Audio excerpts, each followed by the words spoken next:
Ok, donc on reprend. Donc du coup, ici, l'idée, c'est vraiment de mettre en place vraiment le processus commercial, de comprendre le process commercial de BR Formation et des formations qui seront délivrées. Ce qui est important à prendre en compte en soi, c'est effectivement, il y a différentes, on va voir ça tout ça ensemble. Donc la mission du coup d'FR76, là, c'est le guide de champion FR76. Donc là, l'idée, c'est que vous êtes des joueurs professionnels. Si aujourd'hui, je vous fais confiance à travailler sur ce type de mission, c'est que vous devez vous penser, et ça commence par l'état d'esprit, vous devez vous considérer en tant que professionnel. On ne laisse pas de place à l'amateurisme. On n'est pas des amateurs. S'il faut charbonner dur, on va charbonner dur parce qu'on veut obtenir des gros résultats. Et ceux qui ne sont pas d'accord avec ce principe, vous pouvez quitter la salle. Il n'y a aucun problème avec ça. Je préfère travailler avec 4 personnes qui produisent comme 1000 personnes plutôt qu'avec 1000 personnes qui produisent comme 4 personnes. Donc, du coup, je vous invite vraiment à prendre l'état d'esprit d'un véritable champion parce que c'est ce qu'on a comme objectif. L'idée, c'est que voilà, à travers cette trame, vous allez comprendre les clés pour réussir en tant que business developer. Donc, j'ai mis BizDev, c'est plus sympa. Euh, Recevoir les caps, dans les coûts, les caractéristiques et les avantages et les preuves et les clés qui vous rendent autonome et responsable. Faciliter du coup l'intégration des nouveaux closers, créer ou développer le chiffre d'affaires d'une entreprise. Donc, le business developer est un facteur clé. Gabriel, s'il te plaît, on va voir les questions après. Comme ça, on reste focus. Si tu as des questions, prends des notes. On n'a pas le slide à l'écran. Ok, ok, ok. Juste lui, ce que je veux dire, qu'est-ce qu'il veut, lui, etc. Hop, je suis au téléphone. Merci. Merci, merci. Donc, là, le partage s'est arrêté alors. Ben, j'ai pas envoyé de questions, Guy. Je voyais pas de quoi tu parlais. J'ai Autant pas pour envoyé de moi. questions. Autant pour moi. On reprend. Mais juste pour les questions, on les voit après. Si vous avez des questions, prenez des notes, s'il vous plaît. Vraiment, là, prenez un maximum de notes pour qu'on puisse revoir vraiment. On va voir en détail du coup. Hop, hop, hop, hop, hop. Ah, ça, je Voilà. l'ai pas reçu par contre. Vous avez les informations. C'est bon, vous voyez? Prenez des notes. Prenez des notes, s'il vous plaît. Ouais, là, Prenez on a même le deux partage, là, stylos. c'est bon. Prenez même 2 stylos au cas où il y en a un qui fuit. Pas des notes sur l'ordinateur. Vraiment des notes à l'écrit pour que ça soit ancré dans votre cerveau, pour activer les systèmes neuronaux. Donc, prenez un papier, un stylo à l'ancienne, ça fonctionne et c'est vraiment un hack de croissance. Donc, comme je vous ai expliqué, Ok. du coup, voilà, l'idée, c'est vraiment d'aller chercher, du coup, le business developer est un facteur clé du succès pour toutes les entreprises et le guide du champion représente les règles du jeu et donne toutes les clés au BizDev pour réussir. Donc, comprendre l'offre et les antécédents au sein de l'entreprise, comment répartir les tâches, comment construire son cycle de vente et comment se piloter, comment automatiser sa prospection, quel argumentaire pour vendre et quel stack de logiciels choisir. Donc, stack de logiciels choisir, justement, c'est qu'on va voir du coup avec Cindy également qui va nous assister à travers les différents logiciels et les différents outils justement du coup, pour se lancer et pour développer les activités. Donc, il y aura 3 étapes. La première étape, c'est l'offre. La deuxième étape, c'est les personas. Et la troisième étape, c'est la stratégie commerciale. Donc, dans un premier temps, au niveau de l'offre, donc, on va voir du coup la mission, les documents, les enjeux, les pain points. Les pain points, ça veut dire les douleurs, les points de peine, ce qui leur font de la peine, les tableaux des valeurs ajoutées et une offre et l'offre. Donc, au niveau de la mission, vendre des formations. Donc, la mission de BR Formation, c'est vendre des formations en e-learning aux TPE et aux PME ainsi qu'aux indépendants. On va pouvoir travailler sur leur transition numérique, des programmes sur le social selling. Donc, social selling, c'est de la vente via les réseaux sociaux, le marketing, etc. Différents programmes. On va voir le programme. Donc, je vais vous montrer mettre en place des plans de financement parce qu'en plus, je me suis rendu compte qu'on m'a beaucoup posé de questions sur le programme BR. Mais je me suis rendu compte d'une chose, c'est que logiquement, ce document-là, vous l'avez déjà en fait, cette plaquette-là. C'est une plaquette que vous avez déjà C'est une plaquette du coup que vous avez déjà qui inclut différentes formations et une plaquette commerciale qui inclut différentes formations qu'on a en possibilité de délivrer. Et c'est une plaquette qui est déjà du coup comment ça s'appelle, sur le groupe Discord, sur le Discord, dans la partie BR Formation. Et là, du coup, vous avez les différents détails des différents tarifs, etc. Une plaquette, donc transition numérique, nouveau usage du web, initiation à la PAO, publication assistée par ordinateur.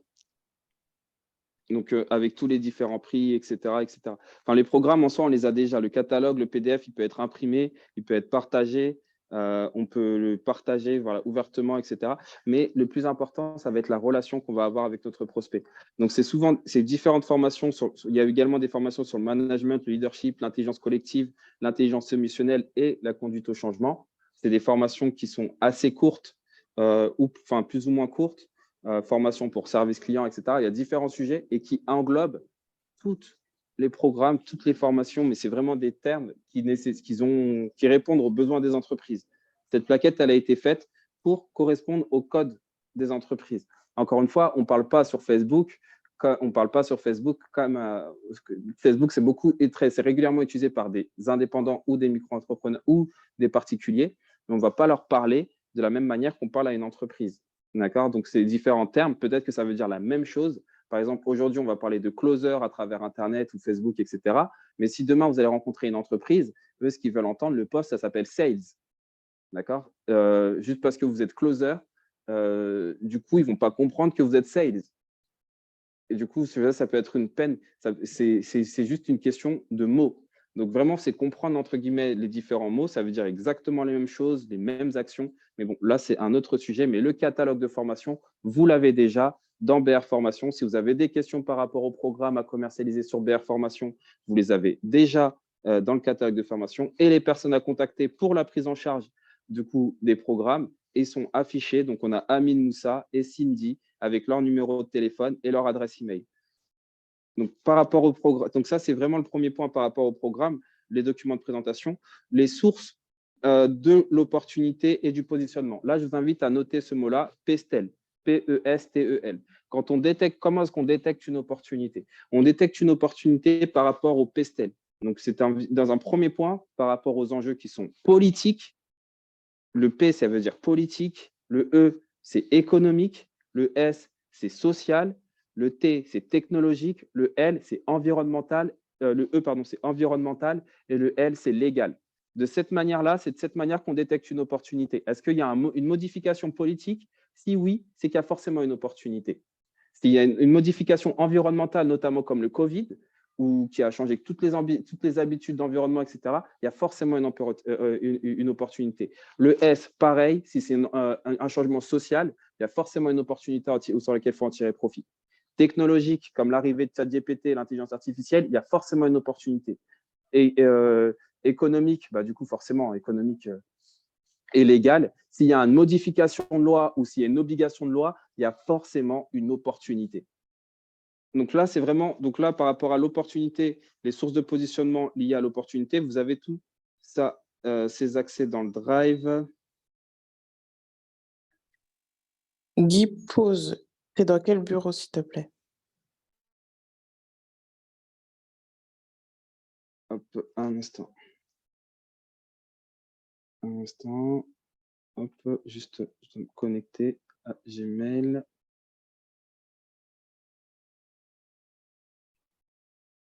Hop.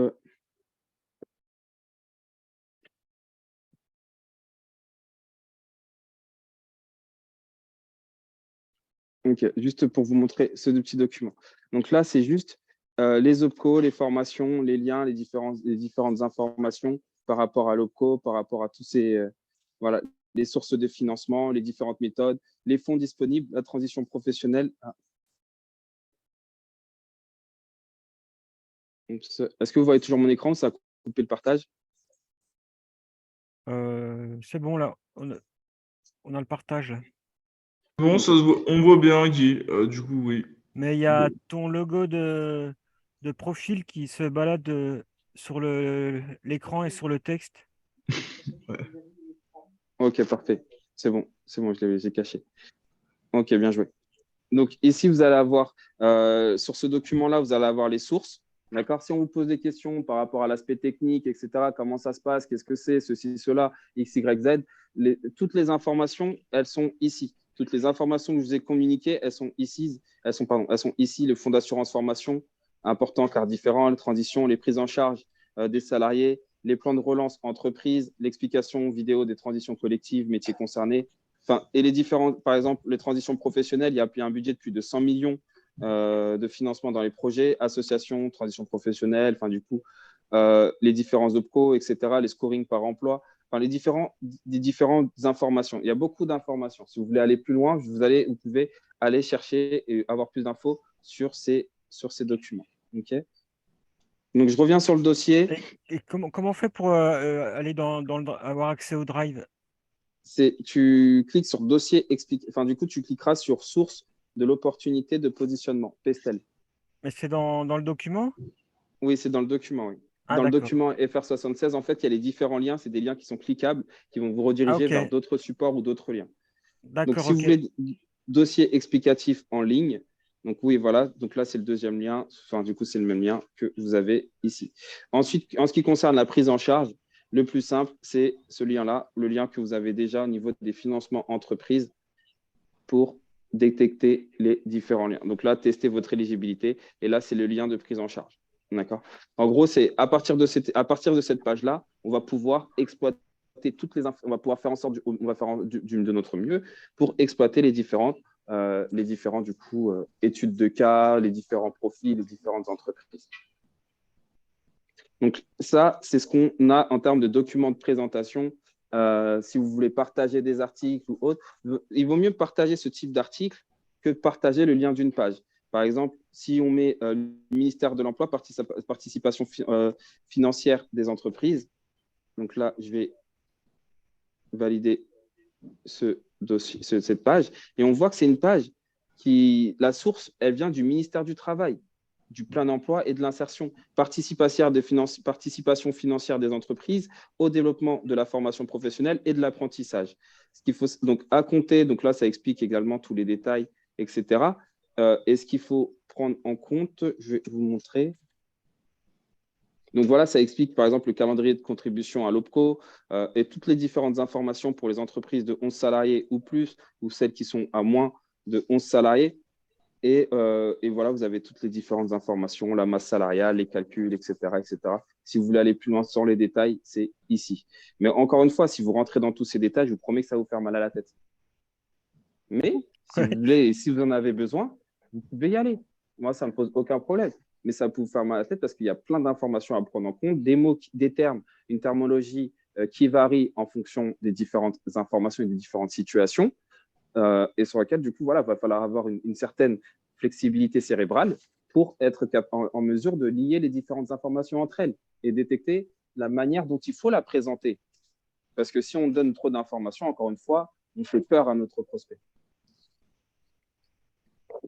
Donc, les 4 enjeux identifiés, donc que ce soit au niveau des entreprises, au niveau de l'acquisition client, au niveau des particuliers, quand je parle des particuliers, c'est notamment des salariés, et au niveau de l'emploi de manière générale. Donc, sur les entreprises, elles souhaitent se développer en travaillant moins, comment être plus efficace sur la croissance et comment retenir un talent. Sur la partie acquisition, donc le fondateur ne maîtrise pas à 100% le marketing et la vente, il manque de connaissances, manque de temps et n'aime pas forcément vendre. Les particuliers, effectivement, assurer ce qu'il veut, lui, c'est assurer son avenir, trouver une nouvelle source de revenus, monter en compétences, travailler moins et gagner plus. Le français est fainéant, on l'a compris. Trouver donc et un emploi. Donc du coup, pour les personnes qui sont du coup employées, c'est les personnes qui cherchent à trouver un emploi. Bah là, ça va s'adresser à ceux qui cherchent justement de la reconversion. Ça peut être aussi un autre type de profil à identifier. Mais encore une fois, on a un financement pour chaque type de profil. Donc, trouver un emploi qui l'accomplit selon la pyramide de Maslow, donc la pyramide de besoins, un épanouissement personnel, une liberté géographique ou financière et l'emploi, une rémunération attractive. Encore une fois, là, je n'ai pas parlé de liberté financière comme ce qu'on peut entendre régulièrement parce que ce n'est pas forcément les mots qui vont leur faire vibrer. On va plus les faire vibrer en utilisant une rémunération attractive plutôt que liberté financière pour certains profils. Donc, ça va prendre conscience et ça varie en fonction des personnalités et des personnes. Mais un mot peut changer littéralement le taux de conversion. Donc, vous allez avoir ces éléments, vous allez avoir du coup ces différentes informations. Donc là, les tableaux des valeurs ajoutées, nos valeurs, la volonté d'aider, une volonté d'aider sincère. On se positionne en tant que guide, comme éclaireur. On a une conscience professionnelle, c'est-à-dire qu'on ne va pas vendre une glace à un esquimau. Ce n'est pas notre style. Mais par contre, on aura la possibilité de, si l'esquimau a froid, de lui trouver une couverture. Donc, et ça, parce qu'on a un large panel, on a une large connaissance, on a plusieurs partenaires. Et donc, si on se retrouve dans ce cas de figure, il n'y a aucun challenge, aucun complexe. Il n'y a pas de challenge finalement, il n'y a pas de problème. C'est qu'on va juste leur trouver la solution la plus adaptée et la solution la moins dégueulasse par rapport à ce qu'ils ont besoin. Nos avantages, programme de formation à haute valeur ajoutée et rémunérateur. Actualité de l'emploi, recrutement dynamique et financement à 100%. Les bénéfices, c'est qu'il y en a de l'aspect nouveauté, un aspect argent, un aspect confort, une sécurité et de l'orgueil. Donc, nos techniques, on a des formations également, nos futurs, on a des formations également qui sont certifiantes. Aujourd'hui, il fait ce qu'il peut. Enfin, du coup, aujourd'hui, la personne fait ce qu'il peut en fonction de ses connaissances, mais on va pouvoir faire ce qu'il peut aussi avec et grâce à la certification.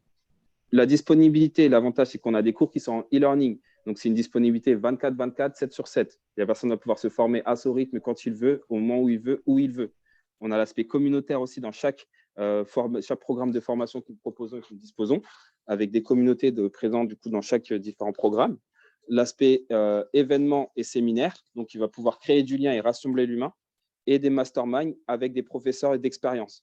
On a également l'agrémentation Calliope qui définit une certaine qualité des différents programmes d'accompagnement et les bénéfices. Donc, du coup, forcément, on sait et ça, c'est un élément à prendre en compte, c'est que vous êtes la moyenne des 5 personnes que vous fréquentez le plus et c'est pareil pour vos prospects. Si vos prospects sont dans des environnements qui ne les poussent pas à la croissance, forcément, du coup, c'est une contrainte pour eux. C'est une contrainte également pour les performances de leur activité et de manière générale et de manière globale.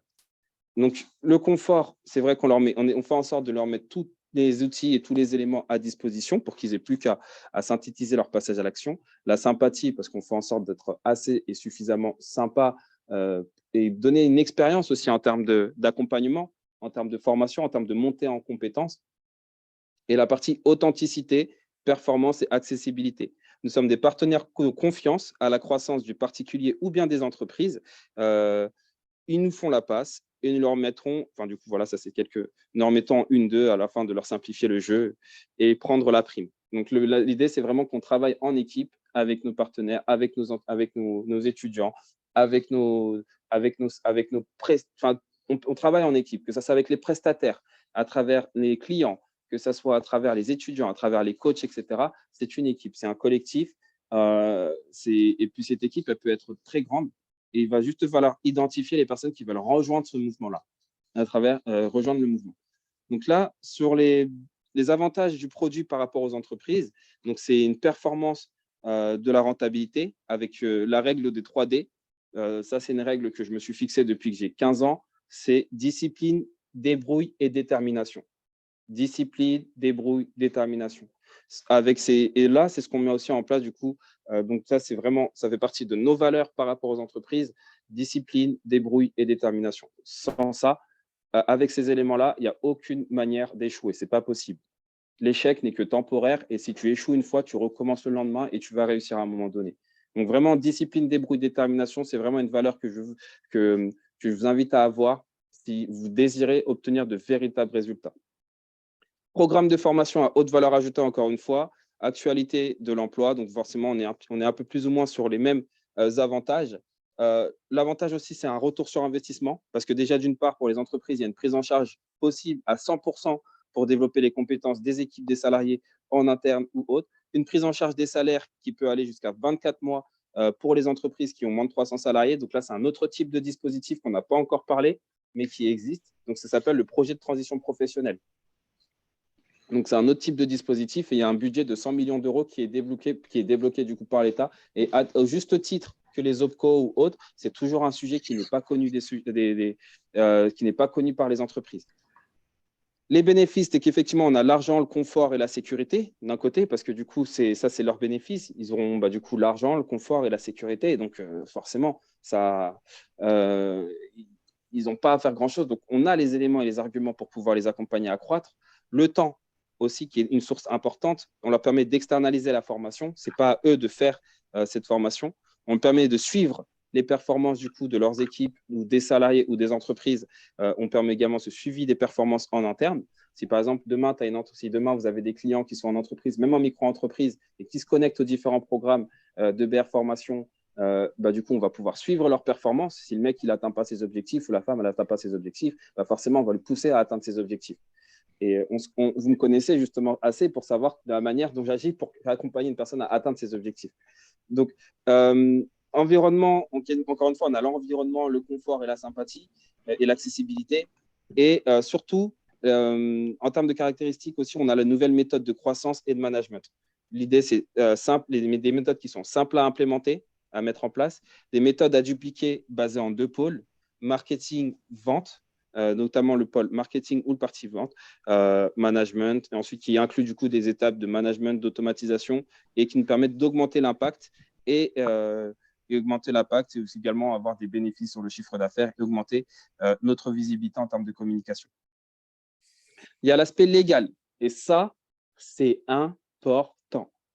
Je mets un petit temps d'arrêt dessus parce qu'il y a un aspect légal. Il faut savoir que la formation pour les employés est obligatoire. S'ils ne répondent pas à une obligation, si des entreprises ne forment pas leurs salariés, ils ont une amende de 3 000 € par salarié. En application de l'article L 600, en application de l'article 63.21.1 du Code du travail. C'est un aspect légal. Donc, d'un côté, on leur finance la formation et de l'autre côté, on leur évite une amende de 3 000 € par salarié. Imaginez-vous une entreprise qui a 10 salariés, soit elle passe par nous, soit elle récupère 30 000 € d'amende. Et si on est méchant, on les dénonce. C'est la carotte et le bâton. Simple question. Ils ont une obligation de former leurs salariés tous les ans, une fois tous les 5 ans, selon quelle périodicité? Il faudrait que tu regardes l'article, s'il te plaît. Il faudrait que tu regardes l'article parce que c'est soit tous les 2 ans, tous les ans, ça dépend des industries, mais en général, c'est de manière biannuelle, c'est-à-dire tous les 2 ans. Biannuelle, d'accord. Ouais, et de manière générale, les OPCO, de toute façon, elles sont accessibles du coup elles se renouvellent tous les ans, les OPCO, leur opérateur de compétences. Et en fonction de certains métiers, il y a des formations qui sont obligatoires. Par exemple, dans la sécurité, il y a des formations obligatoires. Dans l'immobilier, il y a des formations obligatoires. Enfin, dans certains métiers, il y a des formations qui sont obligatoires. OK. Donc là, c'est sur actualiser les connaissances. Oui, voilà, actualiser les connaissances, se mettre à jour. Donc, c'est aussi, voilà, c'est d'un côté, et nous, on a l'information. Je transmets l'information pour qu'on partage cette information. OK. Donc, pour rapport aux différents… Ah, vous m'entendez ou pas? On t'entend bien, il y a juste quelques grésillements. Ouais, je m'entends en double. Allô, allô? Allô, Guy, on t'entend bien. Là, je t'entends pas en double, c'est bon. OK. Je pense que quelqu'un a dû ouvrir son micro et ça fait trop de la scène. Il faut que tout le monde ferme leur micro. Ouais, s'il vous plaît, c'est bon. Est-ce que là, je pense que c'est bon. En tout cas, moi, c'est bon. Donc, le tableau des valeurs ajoutées, des variantes par rapport au persona. Qu'est-ce qu'on détermine un persona? C'est un type de profil. C'est un type de profil. Notre profil n'a pas forcément le temps. Il a des enjeux humains et légaux. Donc, il a le besoin du coup de développer l'entreprise avec les outils numériques et faire attention à la trésorerie de son entreprise. Donc, les différents avantages que nous proposons, nous lui permettons de déléguer la prise en charge du financement, la formation des collaborateurs. On lui permet de respecter la loi de l'article 63.21.1 du Code du travail. On leur propose des formations à haute valeur ajoutée sur des postes qui ont un impact sur la croissance de la société, sur l'organisation, sur le management, sur la communication interne ou externe, sur le marketing et la vente. On a la possibilité également de faire une prise en charge à 100% de la formation de ses salaires et même de la sienne. Le persona n'a pas la connaissance et préfère dire qu'il n'a pas le temps pour que lui donner une bonne conscience. D'accord? Parce que quand tu n'as pas le temps, ça fait si tu es occupé et que tu fais quelque chose. Mais peut-être qu'il y en a qui n'ont pas le temps, mais qui n'avancent pas. Et ça, il faut prendre en compte ça aussi. C'est qu'ils n'ont pas le temps, les mecs n'ont pas le temps, mais qu'ils n'avancent pas du tout non plus. Donc, en fait, ils marchent dans le vide. Ils avancent dans le vide. Ils avancent en moonwalk. Ils font semblant d'avancer, mais ils partent à reculons parce que le temps passe, mais eux n'avancent pas. Donc, ils dépensent juste plus d'efforts. Et nous, on est là pour les aider, ces personnes-là. C'est des personnes aussi qui souhaitent profiter du système, profiter du système sans mettre en danger, souhaitent profiter du web et de se développer afin d'atteindre rapidement leurs objectifs. Et c'est des profils également qui sont consciencieux, qui souhaitent optimiser les profits et faire attention à leurs bénéfices.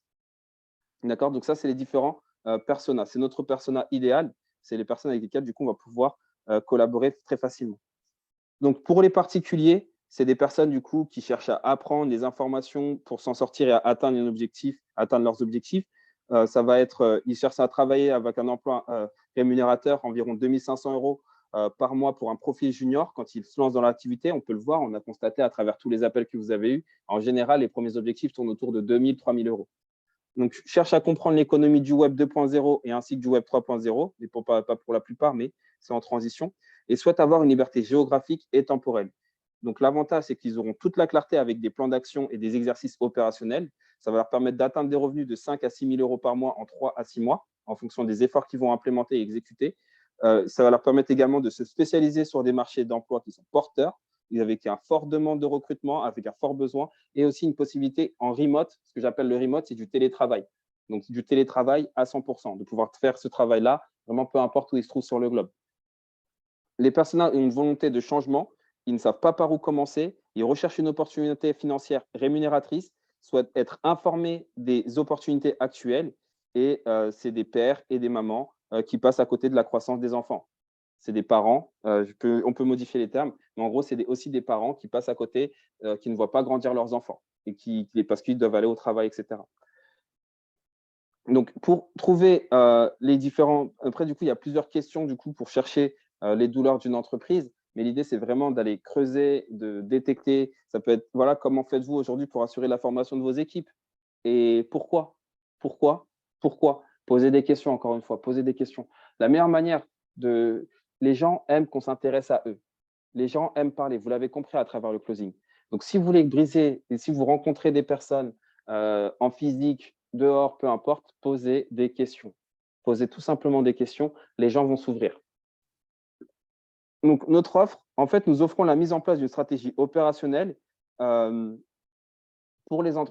mise en place d'une stratégie opérationnelle à travers des Nous offrons la mise en place d'une stratégie opérationnelle pour les entreprises. On leur propose également un bon d'achat de 500 € de prestations pour réaliser du coup différents, que ce soit le site web, le référencement ou la configuration de la publicité en lien avec la stratégie, et une prise en charge de la formation pour les TPE ou le PME à partir de 2 000 €. Donc, je précise bien que c'est à partir de 2 000 € parce qu'il y a certains profils qui seront éligibles, mais qu'à 500 € par exemple. Et ceux-là, on ne va pas les traiter. On ne va pas traiter les 500 €, on ne traite qu'à partir de 2 000 €. Pourquoi? Comme ça nous permet vraiment de gagner. Et vraiment de gagner, dans le sens où ceux qui sont éligibles à partir en dessous de 500 €, ça va faire en fait plus de travail. Enfin, pas plus de travail parce qu'il n'y a pas beaucoup, vous ne voyez pas tout le travail qu'il y a à faire derrière. Juste… D'accord. Et pour Berg, est-ce que tu pourras nous mettre le tableau des commissions sur les formations en document, comme ça, c'est réglé? Ouais, je vais le rajouter du coup. Je vais le rajouter à ce doc. Ça marche, merci. Et moi, ce sera une question, mais pour après, parce que quand je vois Là, le programme de formation, note-la, s'il te plaît, note-la. Note-la. Donc, si c'est une question pour après, tu me la poses après, s'il te plaît. Donc, le point numéro 2, on revoit au niveau du persona et donc les personas, les types de profils avec qui on va s'adresser. Donc là, effectivement, là, on va faire là, c'est à vous de définir, on va dire, le profil. Moi, je vais vous donner, c'est à vous de définir, de travailler sur votre propre secteur, de définir de manière autonome quel type de client vous voulez travailler, quel type de prospect vous voulez obtenir, avec quel type de client vous voulez collaborer. Donc, les entreprises, l'idée, c'est que ce soit des entreprises, des TPE ou des PME. Mais ce qui est important, c'est que ça doit être à jour des cotisations sociales et professionnelles. Donc, à travers justement le CSP, donc cotisation sociale professionnelle, et le CFP, pardon, cotisation de formation professionnelle. En France, métropole et dom-tom, il n'y a aucun problème par rapport à ce point. Enfin, du coup, effectivement, ça ne fonctionnera pas en Belgique, ni en Suisse, ni au Canada, etc. Et priorité des financements par le scoring de l'emploi, pour regarder également cette petite page. Donc là, il y a différents… Donc, sur cette page-là, hop, je vais fermer cette page.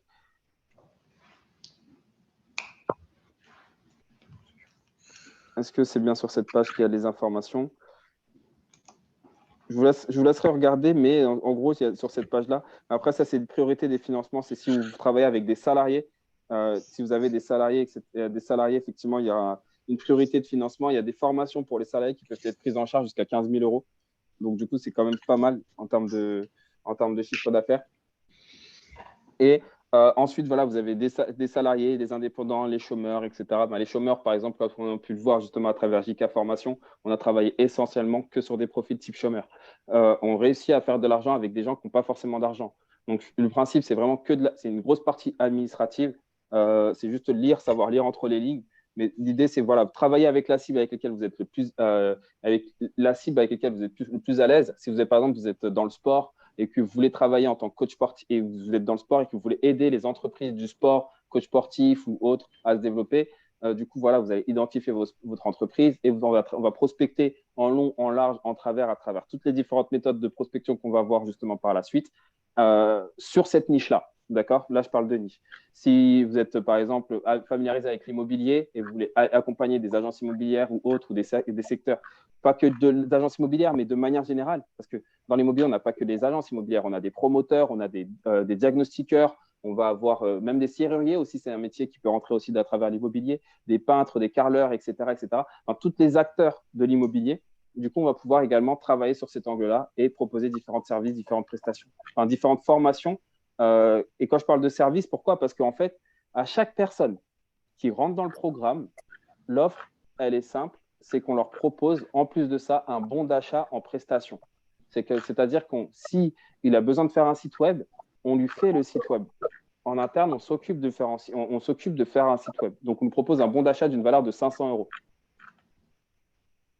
Donc, ça, c'est ce qu'on va voir justement en argument. Et ça, on va vous le faire à travers une plaquette commerciale. Excuse-moi, est-ce que vous pouvez couper vos micros, s'il vous plaît? Merci. Ça, on va pouvoir du coup le faire. On va pouvoir lui proposer davantage sur ce bon d'achat. On va pouvoir lui proposer un bon d'achat pour augmenter, encore une fois, augmenter du coup sa volonté à agir maintenant. Par contre, cette offre-là, les bons d'achat, c'est à condition que la personne s'engage au jour J où vous lui parlez. Sinon, c'est mort. Le jour d'après, c'est fini. On ne le fera plus. Il viendra au tarif normal et il ne fera pas. On ne le proposera. Encore une fois, c'est nous qui proposons l'opportunité. Les mecs ne sont pas du tout informés, donc on détient le lead, on garde le leadership. Donc, donc le no-go, on va dessus, on va sur cet angle-là, on a identifié notre cible et on la travaille en profondeur. Donc, en la travaillant en profondeur, on fait le même type de persona, on va cibler, on va savoir les différents avantages. Donc là, c'est un travail du coup qui est à vous, que vous pouvez faire du coup sur la feuille. Si vous voulez faire une petite capture d'écran de cette page-là, vous pouvez le faire. Ensuite, du coup, de définir du coup les titres des jobs, du travail, etc. Enfin, où est-ce qu'ils sont-ils, qu'est-ce qu'ils font? Est-ce qu'il faut que je parle à des responsables de salles de sport, etc. Certes, si vous êtes dans la niche du sport, etc. Donc là, vous pouvez approfondir. On va pouvoir faire différents travaux, différentes actions par rapport à ça. Mais il y a un principe à prendre en compte, c'est qu'effectivement, on va s'adresser à des entreprises, effectivement, on va s'adresser à des particuliers. Mais ce qu'il faut prendre en compte, c'est qu'on n'est pas sur une logique B2B ou B2C. B2C, c'est-à-dire on vend au consommateur final, et B2B, c'est qu'on commercialise directement à une entreprise. Il faut prendre en compte qu'on est sur du B2H. B2H, c'est du business to human. Donc, on se met directement en connexion avec de l'humain. Donc, je vous ai mis 8 points justement sur la droite qui résument un petit peu ce que c'est que le humain, du coup, un rapport commercial avec l'humain. De toutes les manières, le slide, vous l'avez aussi. Donc, vous pouvez le consulter, le lire en profondeur. On va parler comme une personne, pas comme un commercial. Vous le voyez, ma manière de commercialiser à quiconque, c'est toujours parler à une personne. Je ne parle jamais comme un vendeur ou autre. Si la personne veut, tant mieux. Si elle ne veut pas, tant pis pour elle. Ne pas vendre un produit, mais on vend une solution qui résout un problème. Et c'est ce qui permet justement de définir le leadership. Moi, j'informe qu'il a un problème. On informe on l'accompagne à détecter son problème et il identifie lui-même son problème et on propose sa solution qu'il a besoin. On choisit l'authenticité. Personne n'est parfait et tout le monde fait des erreurs. Remplacer les études de cas on remplace les études de cas par des histoires. Plutôt que de dire, voilà, je vais te citer un exemple. Là, effectivement, sur cet exemple, on va parler d'une histoire qu'on a déjà eue avec un prospect, avec un client, avec une entreprise. Donc, tout ça, c'est des éléments justement qu'on va pouvoir remettre en avant. Appliquer la personnalisation au lieu de l'automatisation. Parce que du coup, on peut lancer à tout le monde des séquences email, etc., impersonnelles. Bien évidemment, je sais que pour plein de personnes, vous l'avez déjà testé. Vous avez déjà envoyé des emails avec Wallaxy ou avec d'autres outils, avec l'automatisation. On n'a pas eu les meilleurs résultats. On a eu des résultats, oui, mais ce n'était pas les meilleurs. Et lorsqu'on avait les meilleurs résultats, c'est parce qu'on a dû parler avec eux avec de la personnalisation. Et tirer parti du contenu généré par l'utilisateur. Ce qu'on entend par tirer parti du contenu généré par l'utilisateur, c'est tirer parti du coup des informations de vos anciens prospects. Toutes les personnes avec lesquelles vous avez déjà échangé ou avec lesquelles vous allez échanger vont vous donner des informations. Profitez, exploitez ces informations, soyez attentifs. Encore une fois, lorsqu'on est en phase de découverte ou autre, on a 2 oreilles et une bouche à utiliser en proportion. Donc, se rappeler le contexte est le plus important que le contenu. Se rappeler du contexte, donc la raison pour laquelle les personnes, les raisons qu'on vient de citer précédemment et pour lesquelles on va partager l'information, c'est plus important que la formation en elle-même. Se rappeler du problème, du besoin de la personne est plus important que de connaître notre programme en entier et par cœur. D'accord? Donc, c'est hyper important, du coup, c'est pour ça qu'on arrive à faire des ventes en mettant en relation de l'humain, parce que nous sommes des humains et on va s'adresser à d'autres humains. Donc, optimiser sa présence en ligne sur les réseaux sociaux et la recherche locale. Donc là, c'est un autre conseil en termes de qu'on va pouvoir leur mettre en avant sur notre persona. Donc, les différentes questions à vous poser, vous allez pouvoir les avoir ici. Donc, les différentes questions. Quelle est la fonction du persona? Quel est l'intitulé du poste? Comment le travail est-il évalué? Du coup, différentes questions que vous allez pouvoir leur poser. C'est des questions types, mais des questions qui font mine, qui créent de l'intérêt et qui va leur parler tout simplement parce qu'on s'intéresse à eux. Et au plus on s'intéresse à vous, au plus on s'intéresse à nos prospects, au plus ils s'intéressent à ce que vous aurez à proposer. D'accord? Donc, poser des questions. Voilà, donc c'est tout un type de questions. Quelles informations, quelles sources d'informations utilises-tu? Dans le cadre de tes fonctions? Comment tu fais ton sourcing? Après, ça dépend comment est-ce que vous posez les questions, peu importe la manière, tant que vous posez des questions. Donc, ensuite, on va passer à la stratégie commerciale et les différentes facettes métiers. Les différentes facettes métiers dans cette mission et dans le cadre du business développement, effectivement, au niveau du business développement, on a plusieurs actions. On a notamment le closing, donc notamment le sales, closer, comme je disais tout à l'heure, maîtrise des techniques de vente pour clôturer les ventes. On a le growth hacker, sur lequel le growth hacker, du coup, lui, maîtrise, mettre de la chasse et de l'automatisation B2B. Ça permet du coup de remplir les lignes de prospection, etc. Le corporate sales, donc c'est un expert de la chasse et de la gestion des comptes, donc des grands comptes, des comptes entreprises, des comptes sur lesquels du coup il y a plusieurs avec des sociétés qui génèrent au minimum 4 à 5 millions de chiffre d'affaires par an. L'account manager, donc du coup là c'est un autre profil, c'est pas vous, il n'est pas connecté avec nous, ce sera Imen qui est en charge actuellement par exemple avec Puissance IA et également sur d'autres types de solutions. Le traffic manager, justement, c'est ce que je t'invite à développer, Séverina. Justement, c'est pour ça que je t'oriente vers ce programme parce que c'est très important d'avoir des traffic managers. L'inbound sera la meilleure solution pour baisser votre coût d'acquisition. L'acquisition payante accélère la croissance. Donc, vraiment de comprendre les manières justement pour générer du trafic. Le SDR, BizDev ou Setter, c'est exactement la même chose. Définir les personas, avec du coup les valeurs ajoutées et toutes les stratégies commerciales avec pour objectif de décrocher de nouveaux rendez-vous. Donc, définissez, je résume la fin de la phrase, les objectifs pour décrocher de nouveaux rendez-vous.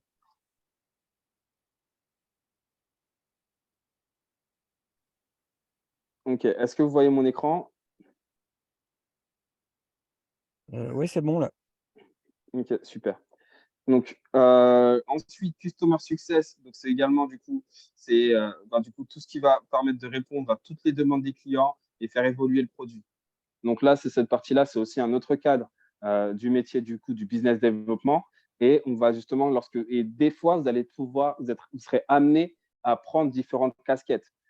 Soit des fois la casquette du closer, la casquette du business développeur, la casquette du traffic manager, la casquette du corporate sales ou la casquette du coup du partnership manager, par exemple. Et c'est un expert des partenariats stratégiques et l'organisation d'événements. Donc là, effectivement, toutes ces actions-là rentrent dans la croissance. Ça, c'est notre stratégie commerciale. Il faut prendre en compte que, en tant que le closing, c'est attendre qu'on a un téléphone, on a un numéro de téléphone ou qu'on ait un rendez-vous. Mais pour faire du closing, le closing n'est pas, si on est toujours dans l'attente, finalement, on n'a pas de résultat. Et même à travers le closing, il va falloir des fois, justement, aller chercher, faire de l'account management, par exemple, pour augmenter ou pour upsell, justement, la gestion des clients, comme ce qu'on a pu faire pour prendre des rendez-vous. Par exemple, c'était une mission la mission qu'on a eue avec JK, c'était de l'account management. C'est d'ouvrir des comptes. C'est de la gestion de compte, on ouvre leur compte. C'est assez simple, c'est justement l'upsell. Comme ce qu'on peut faire aussi, du coup, avec FR76 sur une autre mission, on a pu faire du coup du setting, juste de la prise de rendez-vous avec une base, etc., etc. Après, effectivement, il y a certaines actions, ce qui va vraiment faire en sorte que vous ayez un maximum de valeur sur le marché et sur vos revenus et vos performances, c'est de comprendre la logique du coup de ces 8 types d'actions. On sait closer, on sait aussi générer du trafic. D'accord? Et un profil principal doit prendre minimum 50% du temps et plus deux facettes métiers, 2 facettes bien réparties. Donc, au minimum, 50% du temps, par exemple, ça va être sur du closing et 25% sur de la prise de rendez-vous ou 25% sur la gestion et la création de partenariats, etc. Et c'est comme ça que vous allez vraiment optimiser votre temps et vous allez pouvoir justement développer davantage vos revenus. Si par exemple, vous mettez 50% de votre temps dans du traffic management, vous pourrez mettre 25% dans le corporate sales et 25% en tant que customer success, par exemple. Vous voyez, ça dépend vraiment de comment on fait les choses. Là, je vais vous parler du cycle de vente qu'on va mettre en place à travers BR. Donc, du coup, je vous invite vraiment à prendre conscience du coup de ce process parce que c'est la meilleure manière du coup de réussir, à mon sens, c'est selon mon propre point de vue, si on est sur du marché froid ou des personnes qui ne nous connaissent pas encore. Et même pour ceux avec lesquels du coup on avance dessus, on est également sur ce même process. La première étape, c'est la lead génération, la génération de lead. Donc, peut-être que des fois, et le rôle qui fait quoi? Donc, la facette métier, ça va être le grand hacker ou le traffic manager qui va faire ça. Donc, il chasse, il scrape, il pousse les contacts dans des séquences email, il rappelle il rappelle ceux qui ont cliqué et ouvert le premier email. Par exemple, vous ne le voyez pas encore, mais tous les rendez-vous qui sont de puissance IA, il y a une personne avant vous qui leur envoie un message et qui lui dit, voilà, tout simplement, voilà, j'ai vu que vous êtes inscrit, je vous invite à prendre rendez-vous. Vous voyez peut-être pas cette action, mais c'est une autre personne qui fait ce rôle-là. Donc, à partir du moment où à partir du moment où le lead est récupéré, par exemple, je pense que Valère, tu as dû passer par là, ou Yannélie, tu as dû passer par là, sur lesquels, du coup, dès que tu es contacté par une personne sur WhatsApp qui va te contacter, qui va t'envoyer un message pour te dire, voilà, écoute, je t'invite à prendre rendez-vous pour échanger, parler de ton projet, etc. etc. Donc, c'est un autre outil. Les outils, donc effectivement, il y a les séquences email, il y a la publicité, il y a l'argumentaire d'accroche, etc. Sur la partie du call, sur la partie des appels, on va partir en R1 et en R2, enfin R1, R1 bis ou R2. Le R1, le rendez-vous, quand je parle de R1, c'est un rendez-vous numéro 1. Donc, le rendez-vous, notre rôle, c'est d'accrocher, découvrir les besoins et closer et tenter le one-shot. D'accord? Quand on parle de closing, effectivement, on lève les objections et on tente le one-shot. Quoi qu'il arrive, on tente le one-shot. On tente le one-shot tout de suite. On ne va pas lui reproposer un autre rendez-vous. On va essayer de vendre au jour le jour. Avec une personne qui ne connaît ni d'Adam ni d'Ève, ça n'a rien à voir. Si on découvre bien ce dont il a besoin, on tente le one-shot.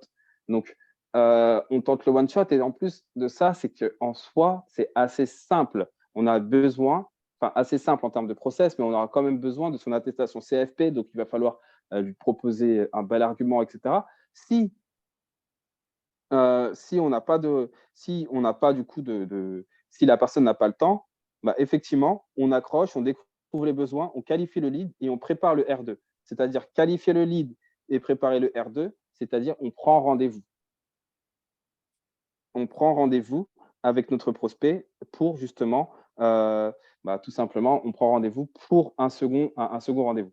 Tout simplement, c'est si on appelle une personne, on appelle à froid et on se met une session sur laquelle, du coup, OK, on va voir avec les personnes qui sont intéressées. On leur pose tout simplement la question, excusez-moi, est-ce que vous avez 15 minutes devant vous? Sinon, OK, c'est pas grave, écoutez, ce que je vous propose, c'est qu'on se replanifie un rendez-vous et qu'on prenne ces 15 minutes, c'est assez important, ça va vous aider de ceci, cela.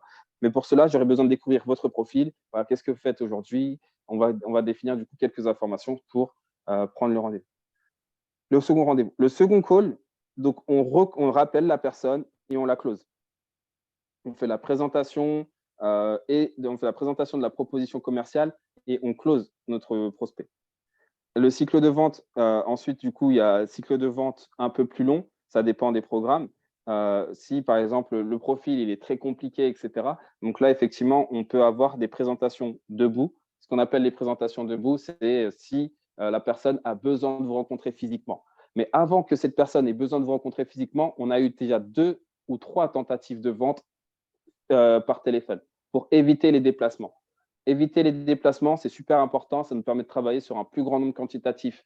Bien sûr, c'est pour ça que je reviens encore dessus. Pour travailler sur la quantité, il va falloir qu'on ait déjà la qualité en interne. Si vous n'avez pas encore cet aspect qualitatif, travaillez vraiment sur votre manière du coup de vendre, sur l'aspect qualitatif pour développer en quantité. Donc, ensuite, une fois que c'est opérationnel, donc on a récupéré les différentes informations, notamment comme l'attestation CFP à travers le closing ou les éléments du coup de la société, etc., etc. Là, on va pouvoir intégrer la partie d'onboarding. Et la partie d'onboarding, en fait, c'est pour ça que je vous ai créé ce formulaire, le formulaire du coup www.fr76./financement-entreprise. Comme ça, le rôle de l'onboarding, c'est quelqu'un d'autre qui le fait. Et vous n'avez pas forcément ce travail à effectuer, à faire quand la personne, du coup, mais pour faire correctement ce travail-là, on a quand même besoin du coup d'avoir un dossier qui soit complet pour bien faire le job derrière. Donc, nous, on va prendre les informations nécessaires, la configuration technique, si nécessaire, comme je l'ai dit, qu'on allait offrir en plus de ça 500 € en bon d'achat sur de la prestation.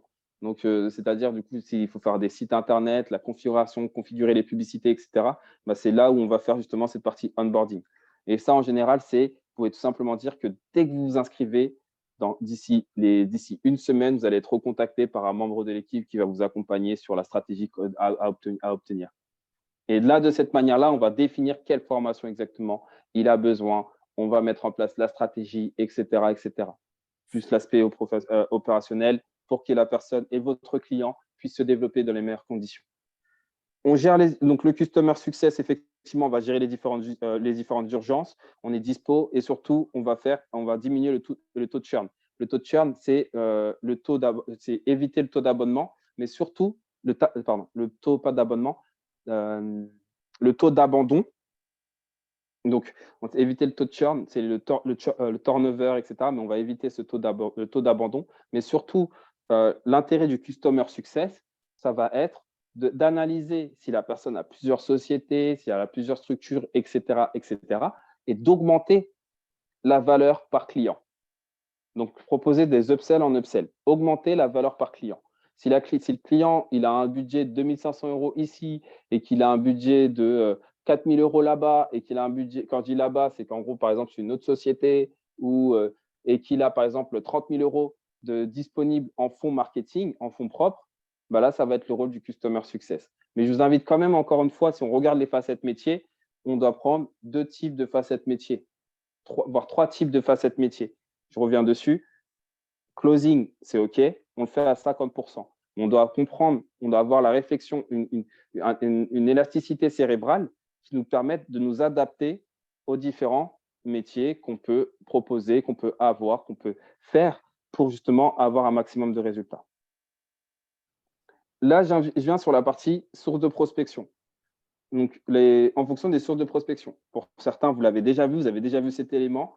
Ce qu'il faut prendre en compte, c'est qu'en fonction de la stratégie que vous allez utiliser, il y aura des résultats qui seront différents. Il y aura des résultats qui seront forcément différents par rapport à la méthode de prospection que vous allez exploiter. C'est pour ça que je ne vous ai pas envoyé toute la liste tout de suite pour que vous preniez conscience que cette méthode-là, c'est une méthode qui fonctionne, mais ça peut être une des méthodes c'est une des méthodes du coup qui c'est la moins technique, on va dire. C'est la moins technique. Et encore, ça dépend. Donc, un principe à prendre en compte, c'est toujours par rapport au nombre d'appels, combien de propositions commerciales on a effectuées. D'accord? On analyse vraiment ces stats-là. Ces chiffres-là sont les plus importantes. Enfin, du coup, sur cette partie de prospection. Nombre de personnes contactées, nombre de propositions commerciales effectuées. Les propositions commerciales ne veulent pas forcément dire nombre de clôtures ou de closing. C'est juste nombre de propositions commerciales. Donc, je vais prendre la liste un petit peu. Je vais prendre la liste du coup de gauche à droite. L'inbound marketing, donc tout ce qui va être l'inbound marketing, des stratégies avec l'inbound marketing. Donc, ça va être des stratégies du coup de référencement naturel à travers des articles de blog, etc., du SEO. On sera sur à peu près 1 sur 2. Des stratégies avec du SIA, donc tout ce qui va être publicité payante, ça va être SIA, enfin tout ce qui va être de publicité payante, ça va être 1 sur 2 également. Dès qu'on a un prospect qui va rentrer, c'est un ratio. Et si on a de la publicité sur les réseaux sociaux, on aura une proposition commerciale également de 1 sur 2. Dès lors qu'une personne elle s'inscrit vers votre plateforme sur le lead. D'accord? Pareil pour le contenu marketing, effectivement, également, du coup, si on partage du contenu sur les réseaux sociaux, vous publiez régulièrement et qu'une personne s'intéresse à ce que vous publiez, vous allez avoir une proposition commerciale de 1 sur 2. Mais il faut encore que votre publication ait une portée. Il faudrait encore que ce que vous faites ait de la visibilité. Donc, c'est un autre point. Donc, on peut rentrer vraiment plus en détail par la suite. On va pouvoir travailler dessus encore. Le referral, donc là, c'est la recommandation. Donc, juste, je vais venir sur l'inbound. Donc, les avantages, c'est qu'on a un ratio qui est très performant. Les désavantages, c'est qu'on a un coût d'acquisition. Il faut avoir les ressources nécessaires pour trier les leads hors cible.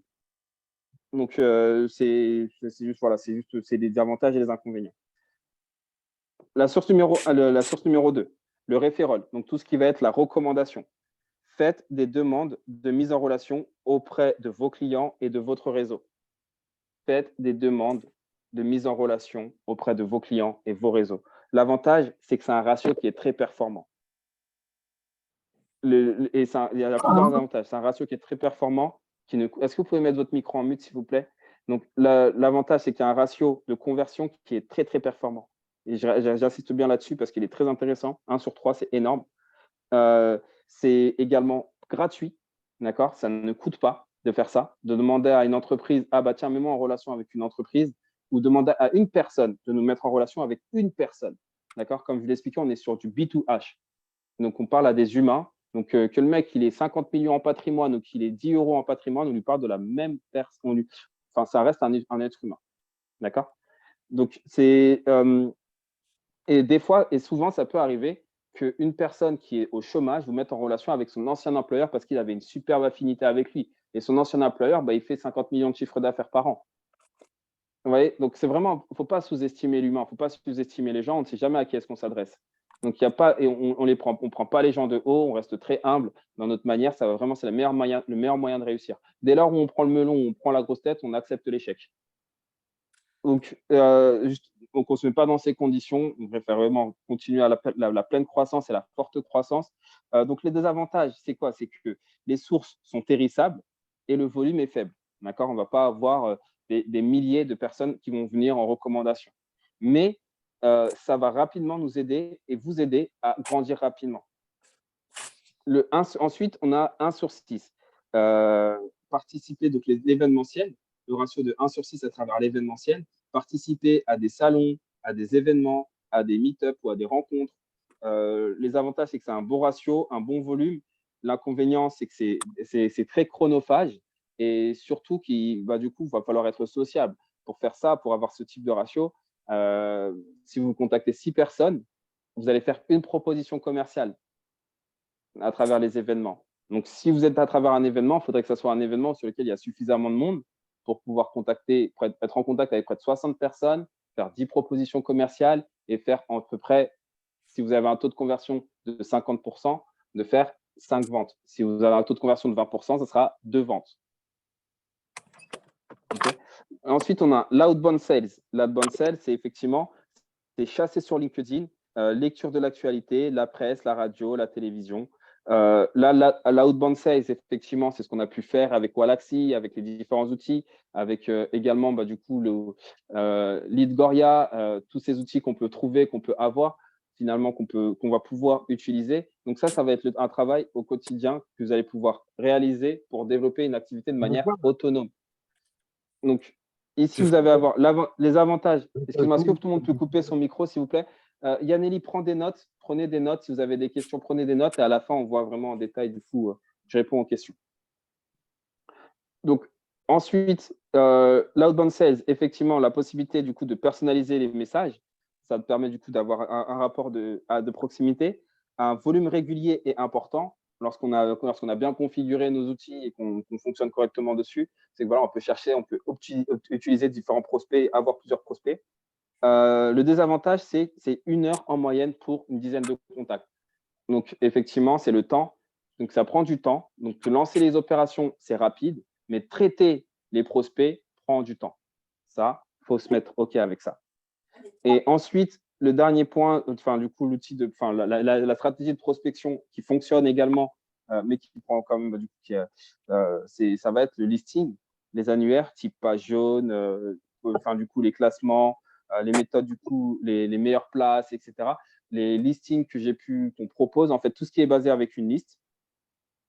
Donc, les avantages, c'est que c'est un volume qui est infini. Le désavantage, c'est que c'est des sources froides et difficulté à personnaliser l'accroche.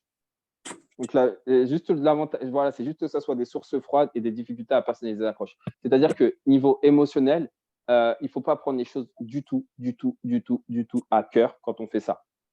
Quand on fait du listing, il ne faut surtout pas prendre les choses à cœur. Et c'est pour ça que c'est la meilleure manière de commencer, à mon sens, parce que ça nous permet de ne plus prendre les choses à cœur, peu importe la stratégie qu'on va faire, que ce soit sur de l'inbound, sur de l'événementiel, sur du referral ou sur de l'inbound marketing.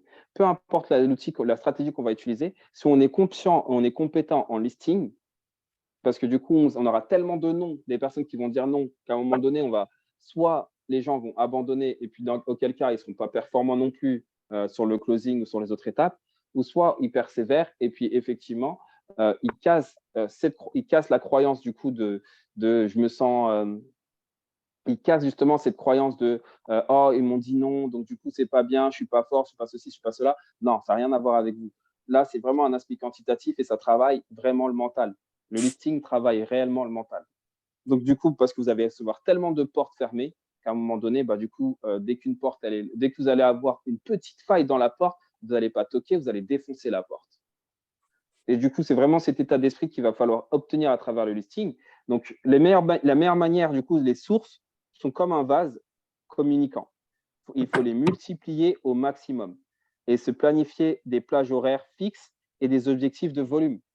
Par exemple, sur le programme de listing, lorsqu'on passe du listing, on voit, je prends une session d'appel, je me dis, OK, donc là, on se lance, je vais me lancer pendant 30 minutes. Mon objectif en 30 minutes, c'est d'avoir deux clients, 2 prospects, 2 clients.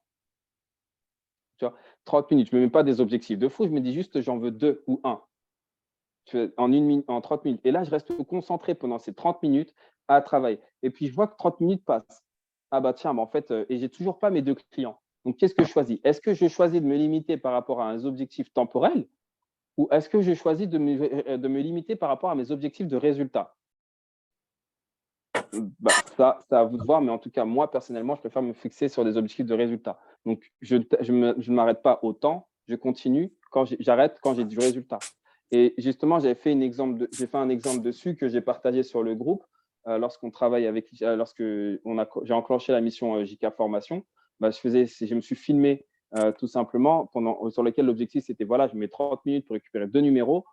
Finalement, au bout de 30 minutes, j'en ai récupéré qu'un seul. Ah non, j'en avais récupéré 0. Donc, du coup, j'ai continué à avancer. Et puis, à la fin, j'ai récupéré 2 numéros dans les 30 minutes qui ont resté. Parce que j'ai dû remettre. En fait, après, je me suis dit, je ne m'arrête pas tant que je n'ai pas mes résultats. Et là, en fait, c'est tout simple. C'est effectivement, donc là, sur l'aspect listing, c'est vraiment un état d'esprit qu'il va falloir avoir. Parce qu'on sait que, par exemple, un prospect ou ces informations ont de la valeur. Donc, du coup, autant aller les chercher et planifiez-vous des plages pour vous fixer. Pour obtenir une efficience commerciale, il y a différents types de tâches. Il y a des plages horaires chaudes, il y a des tâches qui sont importantes et des tâches qui sont urgentes. La nuance faut vraiment nuancer entre ce qui est important et ce qui est urgent.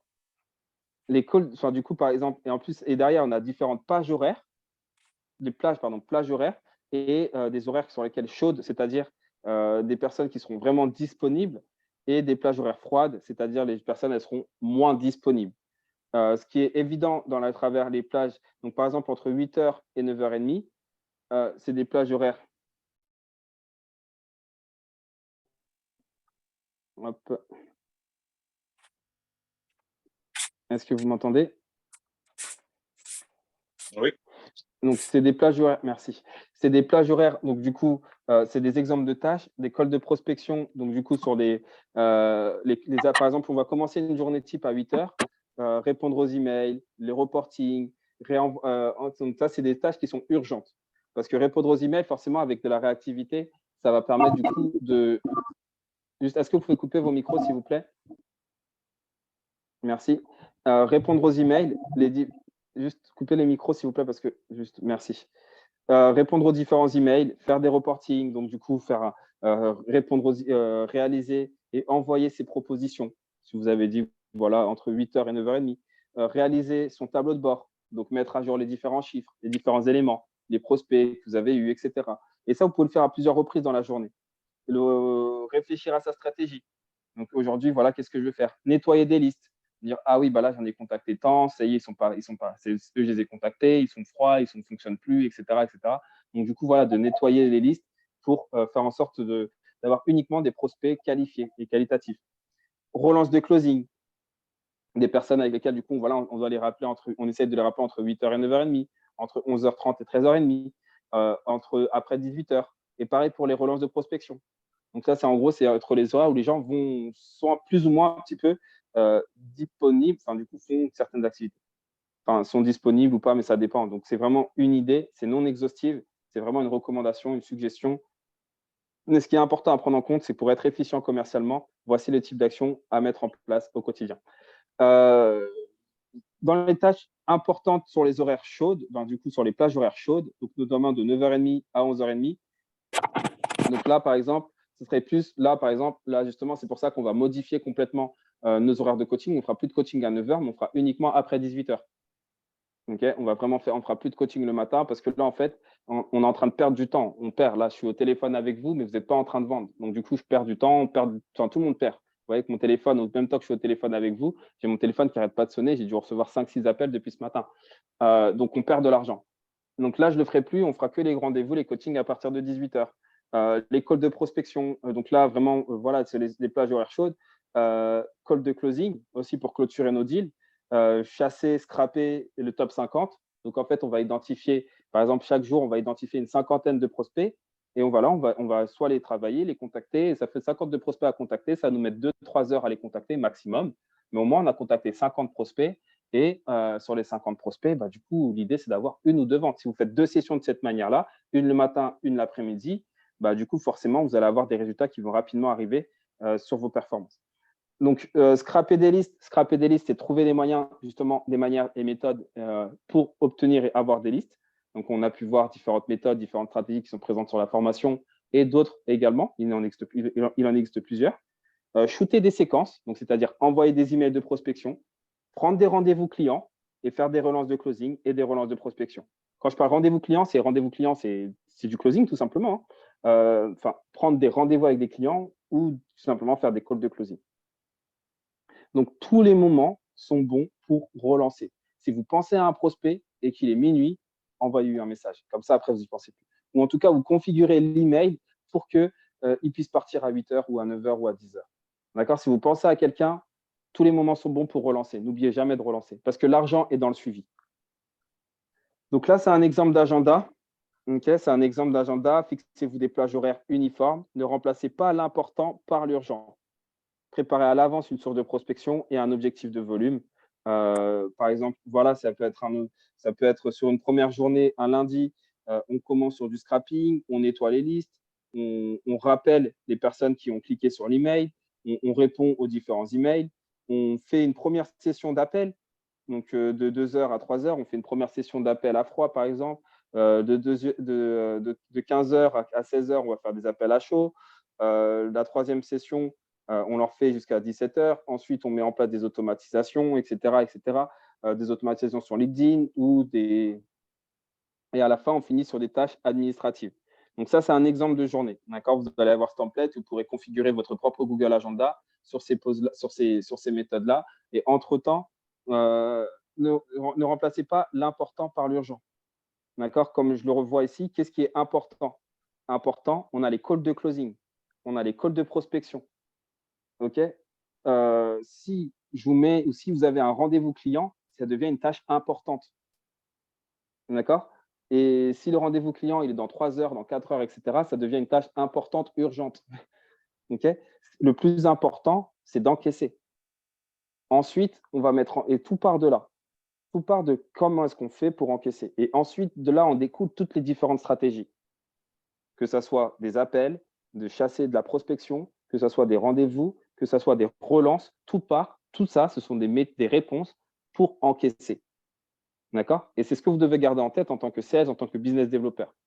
On va mettre en place des partenariats. Des fois, vous allez encaisser des montants, par exemple, à moins de 5 chiffres, donc à 4 chiffres. Vous allez encaisser des opérations à plus de 5 chiffres, mais ceux qui vont encaisser des opérations à plus de 5 chiffres, ce sera peut-être pour encaisser dans 1 mois, 2 mois ou 3 mois. Mais en tout cas, on met les actions en place dès maintenant parce qu'il y a aussi de la valeur, parce que dès lors que ça va encaisser, ça fera du bien. Donc, un exemple de journée type, donc à 9 heures, par exemple, voilà une petite préparation de 30 minutes sur laquelle on prépare la journée. On chasse le top 50 de 9h30 à 11h30. Donc, on a 50 prospects. Si on dit, OK, moi, je vais travailler avec ces 50 prospects et je me mets 2 heures pour les contacter. On se fixe un objectif de volume, un objectif sur les 50 prospects, je vais me faire 3 ventes ou je vais faire 2 rendez-vous ou autre. On se fixe un objectif de cette manière en toute autonomie. Bien sûr, après, je vais vous expliquer les types de performance par rapport au profil. On répond aux différents emails. On va faire une petite pause pour s'alimenter. Relance des prospects. Rendez-vous client de 14h à 15h. Rendez-vous client de 16h à 17h. Rendez-vous client de 17h à 18h30. Et ensuite, à 18h, on fait en sorte de réaliser, du coup, on met à jour notre tableau de performance et de suivi de client. OK? Donc là, c'est des différents exemples. Donc là, voici les exemples types de performance commerciale donc, à prendre en compte. Si vous envoyez 1 à 2 propositions par jour, donc effectivement, vous envoyez 1 à 2 propositions par jour, c'est non exhaustif. Les chiffres sont non exhaustifs, ça dépend vraiment des offres ou des programmes. Mais il faut prendre en compte que si vous envoyez 1 à 2 propositions commerciales, donc c'est-à-dire si vous proposez réellement ce service-là à 1 ou 2 personnes par jour, vous allez faire 1 000 à 2 500 € par mois. Si vous proposez ce service, proposez différentes formations à 3 ou 4 personnes, du coup, on va faire entre 3 à 5 000 € par mois. Et si vous proposez et plus vous en proposez, par exemple, à 5, 7, 3, 4 par jour, 5, 7 par jour. Effectivement, je me suis trompé, c'est pas par hebdo, c'est par jour. Hop. Donc, si vous proposez…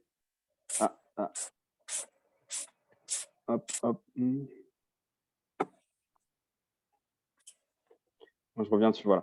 Si vous proposez du coup 5-7 personnes, à 5-7 personnes par jour, on monte rapidement à plus de 15 000 € par mois. Et là, on est à un niveau pro. Et comme je l'ai commencé cet appel, c'est que moi, mon but, c'est de travailler avec des champions. Je ne veux pas travailler avec des personnes qui n'apportent pas forcément de résultats et qui ne se posent pas de questions de comment ça se fait qu'ils n'ont pas forcément de résultats. Donc, l'idée, c'est que je suis prêt à vous accompagner. On est prêt à faire les efforts pour justement vous aider à obtenir des résultats. Et du coup, l'idée, c'est les types d'objectifs que vous devez vous fixer par jour. C'est d'envoyer 5-7 personnes, 5-7 propositions par jour pour obtenir. Et Au début, vous n'allez pas atteindre cet objectif. Peut-être pas au début, mais c'est une possibilité. Par exemple, encore une fois, hier, en une journée, d'une manière assez générale, tu as envoyé 4 prospects en une journée. Donc, 4 prospects en une journée. Donc, et du coup, voilà, c'est juste continuer, encore une fois, discipline, détermination, débrouille, et de continuer sur cet état d'esprit et continuer dans cet état d'esprit pour justement obtenir un maximum de résultats de manière régulière. Donc, ensuite, on a cette partie. Donc là, on va commencer en sportif. Enfin, du coup, voilà, ça dépend de vous. Si vous travaillez en sportif du dimanche, moi, j'ai aucun problème par rapport à ça. Hop, excusez-moi. Donc, si vous travaillez en sportif du dimanche, je n'ai aucun problème par rapport à ça. C'est juste, voilà, si vous me posez plein de questions en sportif du dimanche, moi, je ne vous répondrai pas forcément. Si vous travaillez en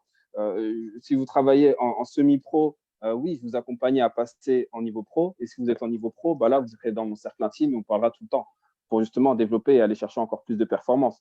Et vous accompagner à monter justement de 15 à 50 000, à 20 000, etc. Parce qu'on gagne ensemble. Donc, c'est vraiment l'idée. Et puis, je pense que vous comprenez également la logique et le sens de l'opération. Et je vous invite à penser de la même manière quand vous allez développer vos propres équipes en interne également. Sinon, vous allez mettre votre énergie là où ça rapporte le moins. D'accord ? C'est important de prendre ça en compte. Et vous ne pouvez pas considérer, en fonction de vos objectifs, vous ne pouvez pas mettre votre focus et votre temps là où ça rapporte le moins. Vous devez focaliser votre ressource temporelle où ça rapporte le plus. Okay ? Donc, c'est important à prendre ça en compte, à prendre ce point-là en compte pour justement, du coup, tout simplement vous assurer à vous aussi votre avenir, votre sécurité et l'atteinte de vos objectifs. Il y a différents indicateurs de performance à prendre en compte. Là, c'est une idée du coup des différentes. Vous voyez, en général, c'est souvent ces questions-là que je pose par jour, par semaine ou par jour, par semaine ou par mois. Donc, sur des fréquences, tout ce qui est KPI, c'est indicateur clé de performance. Et tout ce qui est retour ROI, c'est retour sur investissement. Donc, par exemple, ça va être poser des questions, notamment si vous êtes en tant que sales, sur le nombre d'entreprises contactées, le nombre de propositions et le nombre de closing. C'est juste 3 questions. C'est les questions qui sont fondamentales parce que du coup, si vous n'êtes pas satisfait de votre rémunération, il faut se poser la question, est-ce que j'ai envoyé suffisamment de propositions? Est-ce que j'ai contacté suffisamment d'entreprises? Et le problème se trouve souvent là entre les entreprises contactées, les propositions ou le nombre de closing. Et par exemple, si on est dans le growth hacking ou dans l'acquisition de croissance, combien de contacts, combien de réponses et combien de leads? Si on est dans l'account management, combien d'upsell, quel est le pourcentage de croissance par portefeuille et combien de personnes ont abandonné? Donc, et ça, vous pouvez faire le suivi du coup de manière hebdomadaire, de manière mensuelle ou de manière trimestrielle. Après, du coup, on pourra voir ça un peu plus en détail par la suite. Donc, la séquence de prospection pour le growth hacking. Donc là, vous allez avoir différentes séquences que je vous invite à lire. Par exemple, sur les emails numéro 1, 2, 3, 4, 5, etc. On va pouvoir utiliser différents outils. Vous allez avoir également une séquence du coup de messages LinkedIn à optimiser. Et là, ce n'est pas encore à 100% mis à jour sur la partie, du coup, sur la partie prospection LinkedIn. D'accord ? Après, si vous avez des doutes ou des questions par rapport à ça, vous connaissez maintenant les éléments. Essayez de travailler en autonomie. Si vous avez un script à créer ou à réaliser, utilisez ChatGPT, ça va vous aider. Partagez également ce que vous avez fait du coup à travers le Discord. Travaillez en communauté, travaillez en cohésion et faites en sorte justement de vous améliorer sur lesquels du coup sur vos recettes, sur vos méthodes, sur l'approche aussi. Donc sur les scripts aussi. Donc là, c'est des modèles, par exemple, en cours. Enfin, du coup, il y a différents types de modèles sur les propositions commerciales, les relances closing du plus 10, du plus 4, etc. Là, actuellement, tout ça, nous les faisons. Enfin, du coup, tout ça sur les différents programmes, on les configure. On va voir justement à la suite, du coup, les différents points pour améliorer tous ces éléments. Mais nous, en général, on le fait. Okay. Donc là, où on va s'arrêter rapidement, là où on va s'arrêter, c'est les leviers d'influence. Les leviers d'influence, dans un premier temps, effectivement, il y a la légitimité. Est-ce qu'on est connu ? Je vous informe qu'on n'est pas du tout connu. Est-ce qu'il y a de la preuve sociale? Il y a de la preuve sociale, oui, et on peut en rajouter. Justement, pour la preuve sociale, ce qui serait bien et ce qui serait intéressant, ce serait de vous envoyer du coup différents éléments, notamment par exemple par rapport au Trustpilot, par rapport aux différents programmes, enfin du coup des différents liens, pour avoir notre propre preuve sociale. Il y a l'effet de contraste. L'effet de contraste, c'est est-ce qu'on se différencie? Est-ce qu'on se différencie? Et l'effet du coup, est-ce que au niveau de la différenciation, du coup, par rapport à ce que les gens ont déjà connu ou ce qu'ils en comprennent. Donc oui, ça, celui-ci, on l'a, on a cet effet-là. Est-ce qu'il y a de la rareté? Oui, il y a de la rareté dans notre programme. Est-ce qu'il y a de la réciprocité? Oui, c'est-à-dire qu'on va gagner ensemble. Vous l'avez compris dès le début du coup de ce plan d'action. Est-ce qu'il y a de la sympathie? La sympathie, c'est votre enthousiasme qui va déterminer ça. Est-ce qu'il y a de l'engagement et de la cohérence? Et je veux qu'on ait un maximum d'engagement et de la cohérence. Les deux derniers points, c'est des points, le point 6 et le point 7, ce sont des éléments qui sont intra. C'est des éléments du coup, et si on veut atteindre justement ce niveau de légitimité, on va commencer par la marche numéro 7. On va remonter de l'engagement et la cohérence. Est-ce que vous êtes engagé? Parce qu'aujourd'hui, il y a beaucoup de personnes, et ce qu'il faut faire en compte, c'est qu'un champion, qu'est-ce qui fait qu'un champion devienne un champion? C'est son niveau d'engagement. Aujourd'hui, il y a des personnes qui souhaitent réussir, d'autres qui veulent réussir et d'autres qui s'engagent à réussir. Faites la différence entre ça et ça va faire une grande différence en termes de résultats. Si tu souhaites réussir, tu ne vas pas réussir. Si tu veux t'engager, si tu souhaites ou j'aimerais bien réussir ou j'aimerais, enfin tous ces mots-là qui sont en soi très loin de l'engagement, ce n'est pas forcément un facteur clé de réussite. Tous ceux qui veulent réussite et qui veulent réussir et qui désirent réussir, à un moment donné, ils vont avoir des baisses de motivation qui vont faire en sorte que ils vont s'arrêter. Et dès lors où tu t'arrêtes, ça devient, dès lors où tu t'arrêtes d'être actif, dès lors où tu arrêtes d'avancer, tu deviens, du coup, tu acceptes encore une fois un petit peu l'échec, malheureusement. Encore une fois, mais l'échec n'est pas forcément péjoratif. Hein. Pour dire transparent avec vous, c'est que j'échoue tous les jours. Tous les jours, j'ai des échecs. Maintenant, le plus important, c'est que je ne les vois jamais du tout comme un échec. Je ne les vois pas du tout comme un échec. Ce n'est pas du tout un échec, ça fait partie du jeu. Mais pourquoi est-ce que ça fait partie du jeu? Parce que je me suis engagé et je suis engagé à réussir. Et c'est là qui fait toute la différence. Et c'est pour ça que l'engagement et la cohérence, et est-ce que c'est cohérent? Est-ce qu'à travers BER, est-ce qu'à travers FR76, et ce que je vous propose, est-ce qu'il y a de la cohérence à travers votre vision et à travers votre engagement? Encore une fois, je préfère travailler avec 10 personnes qui font la production de 1000 personnes plutôt que 1000 personnes qui font la production de 10 personnes parce qu'ils n'auront ni cet engagement ni cette cohérence. Donc, c'est pour ça que je ne veux pas de salariés, parce que pour l'instant, les salariés, c'est des personnes qui vont dire oui, qui ont besoin, mais qui ont juste besoin d'argent et qui n'ont pas d'engagement, qui n'ont pas de cohérence. Donc, c'est pour ça que je travaille uniquement avec des entrepreneurs et puis des années et des années, je travaille comme ça et c'est comme ça qu'on réussit. Et j'accompagne les entrepreneurs à développer ces mêmes états d'esprit sur leur cercle proche. Donc, la sympathie, oui, parce qu'il va falloir être attentif, mais encore une fois, l'étape numéro 7 est très importante. C'est plus du développement personnel que de l'aspect commercial, mais c'est un fondamental. C'est vraiment les leviers d'influence qui vont nous permettre, sur l'approche de la prospection à froid, qui va nous permettre de casser toutes les différentes croyances. Il n'y aura pas de doute. Parce que dès lors qu'il y a du doute, ça devient le cancer de l'esprit. Et il n'y a pas de doute. On n'a pas le temps pour douter. Je n'ai pas le temps de douter. Et je vous invite à ne pas avoir le temps de douter. Ça fonctionne et en plus, on a des délais qui sont assez courts. Enfin, en tout cas, moi, j'aime bien me fixer des deadlines parce que je sais que je suis animé par ces deadlines. Si je ne me fixe pas de deadline et que je me dis je vais faire quelque chose, mais bon, j'ai 1 an pour le faire, je vais commencer dans 11 mois. Et après, je serai sous pression et je vais commencer à bosser. Et c'est pareil avec l'être humain dans tous les cas de figure. Dans une grande partie des cas de figure. D'autres personnes ne sont pas de ce type de manière, mais bon, la plupart de l'être humain est comme ça. Donc, l'engagement et la cohérence, c'est un point qui est fondamental. Donc, on s'engage à réussir et on est cohérent avec nos actions. On est aligné. Notre attitude détermine votre attitude au quotidien va déterminer votre altitude, le niveau sur lequel vous voulez aller. Si aujourd'hui, vous voulez du coup avancer ou évoluer en termes de rémunération, en termes d'action ou en termes de performance ou même en termes de qualité de vie, il va falloir que vous mettez en place, déjà dans le premier temps, que vous ayez l'attitude de la personne qui réussit. Et ça passe par l'engagement et la cohérence avec votre état. Donc, acceptez vos anciens échecs, acceptez vos doutes, acceptez vos craintes, acceptez vos peurs et acceptez d'avancer. Et hop, on passe à autre chose. On passe maintenant sur l'aspect sympathie. Pourquoi? Parce que c'est en aidant les autres que vous allez vous aider vous-même. Et pour cela, il va falloir écouter les autres. Donc, écouter encore une fois 2 fois plus que vous parlez. Ça nous permettra du coup de creuser et crever l'abcès avec cet aspect sympathie. La réciprocité. Donc, est-ce qu'on aide réellement les gens et est-ce que les gens, on les aide à avoir du succès? Parce qu'encore une fois, si vous voulez du succès en général, c'est parce que les gens vous font confiance, que ce soit des utilisateurs, des clients, etc.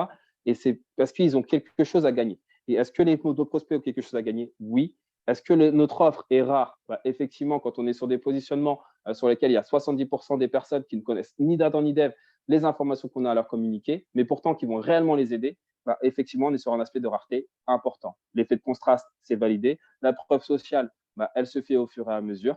Mais on doit commencer sur l'étape numéro 7 et la légitimité. Du coup, ça vient avec le temps et ça, c'est qu'une question de patience, mais pas de patience. Patienter ne veut pas dire ne rien faire. D'accord? Donc, c'est juste une question de patience. On reste dans l'action et la légitimité se fera toute seule. Donc, ensuite, donc là, on va pouvoir, dès lors qu'on va, avec les listes, ou maintenant qu'on a vu tous ces éléments précédemment, le catalogue, notre offre, la stratégie commerciale, les différentes stratégies commerciales, là, encore une fois, on va devoir faire preuve de flexibilité cérébrale sur lesquelles, du coup, même à travers les accroches téléphoniques. Étant donné que c'est de la prospection froide, nous, ce qu'on veut, c'est de rencontrer des humains et de répondre à des besoins des humains, répondre aux besoins des humains, comprendre leurs problèmes et de répondre à travers les solutions. Donc, effectivement, le premier appel, il y a l'objectif, ça va être soit de prendre un rendez-vous pour avoir l'occasion de creuser les pains. Quand je dis les pains, c'est les douleurs du prospect. Et là, on ne pitche pas notre produit. C'est juste, l'idée, c'est pas de pitcher directement notre produit. C'est pas de dire oui, bonjour, voilà, on te propose une formation directement à froid. Les mecs, il va dire directement, j'ai pas le temps. Formation égale prise de temps. Quand tu te formes, tu dois mettre ton temps quelque part. Donc, du coup, peut-être que littéralement, l'objection, ça sera j'ai pas le temps. Et là, du coup, impossible. Si on se met déjà une balle dans le pied dès le début, impossible de pouvoir continuer d'avancer, surtout si on veut faire accompagner notre client à aller vers l'Everest. Donc, on n'est pas bon. Donc, du coup, c'est prendre des informations commerciales. Donc, ici, il y a 3 types d'accroches. Privilégier une accroche directe où vous avez eu, comment on a eu ses coordonnées, pourquoi est-ce qu'on l'appelle. Oui, voilà, j'ai vos coordonnées sur Internet, je vous appelle parce que, je vous appelle parce que j'ai vu que vous étiez une entreprise et aujourd'hui, on accompagne du coup différentes entreprises à se développer. Et puis, j'aimerais bien savoir où est-ce que vous en êtes dans votre activité. On laisse parler. Donc, c'est un effet waouh. Mettons en avant les avantages et avant les caractéristiques. Donc, utilisez des preuves sociales, présentez-vous en une phrase. Bonjour, salut Claire. Bonjour Claire, je vous appelle car effectivement, j'ai vu vos coordonnées. Aujourd'hui, on a accompagné plusieurs micro-entreprises, on a accompagné des milliers de micro-entreprises à atteindre leurs objectifs de performance, à générer 3 000 € par mois sur Internet. Et j'aimerais tout simplement échanger avec vous pour savoir où est-ce que vous en êtes actuellement. Donc, et la troisième technique, c'est poser le rendez-vous. Ne laissez pas de blanc et vous voyez un rendez-vous, prenez les coordonnées, les décisionnaires et les infos du quotidien. Donc là, c'est une méthode technique, un peu plus technique et agressive. D'accord? Ne laissez pas de blanc.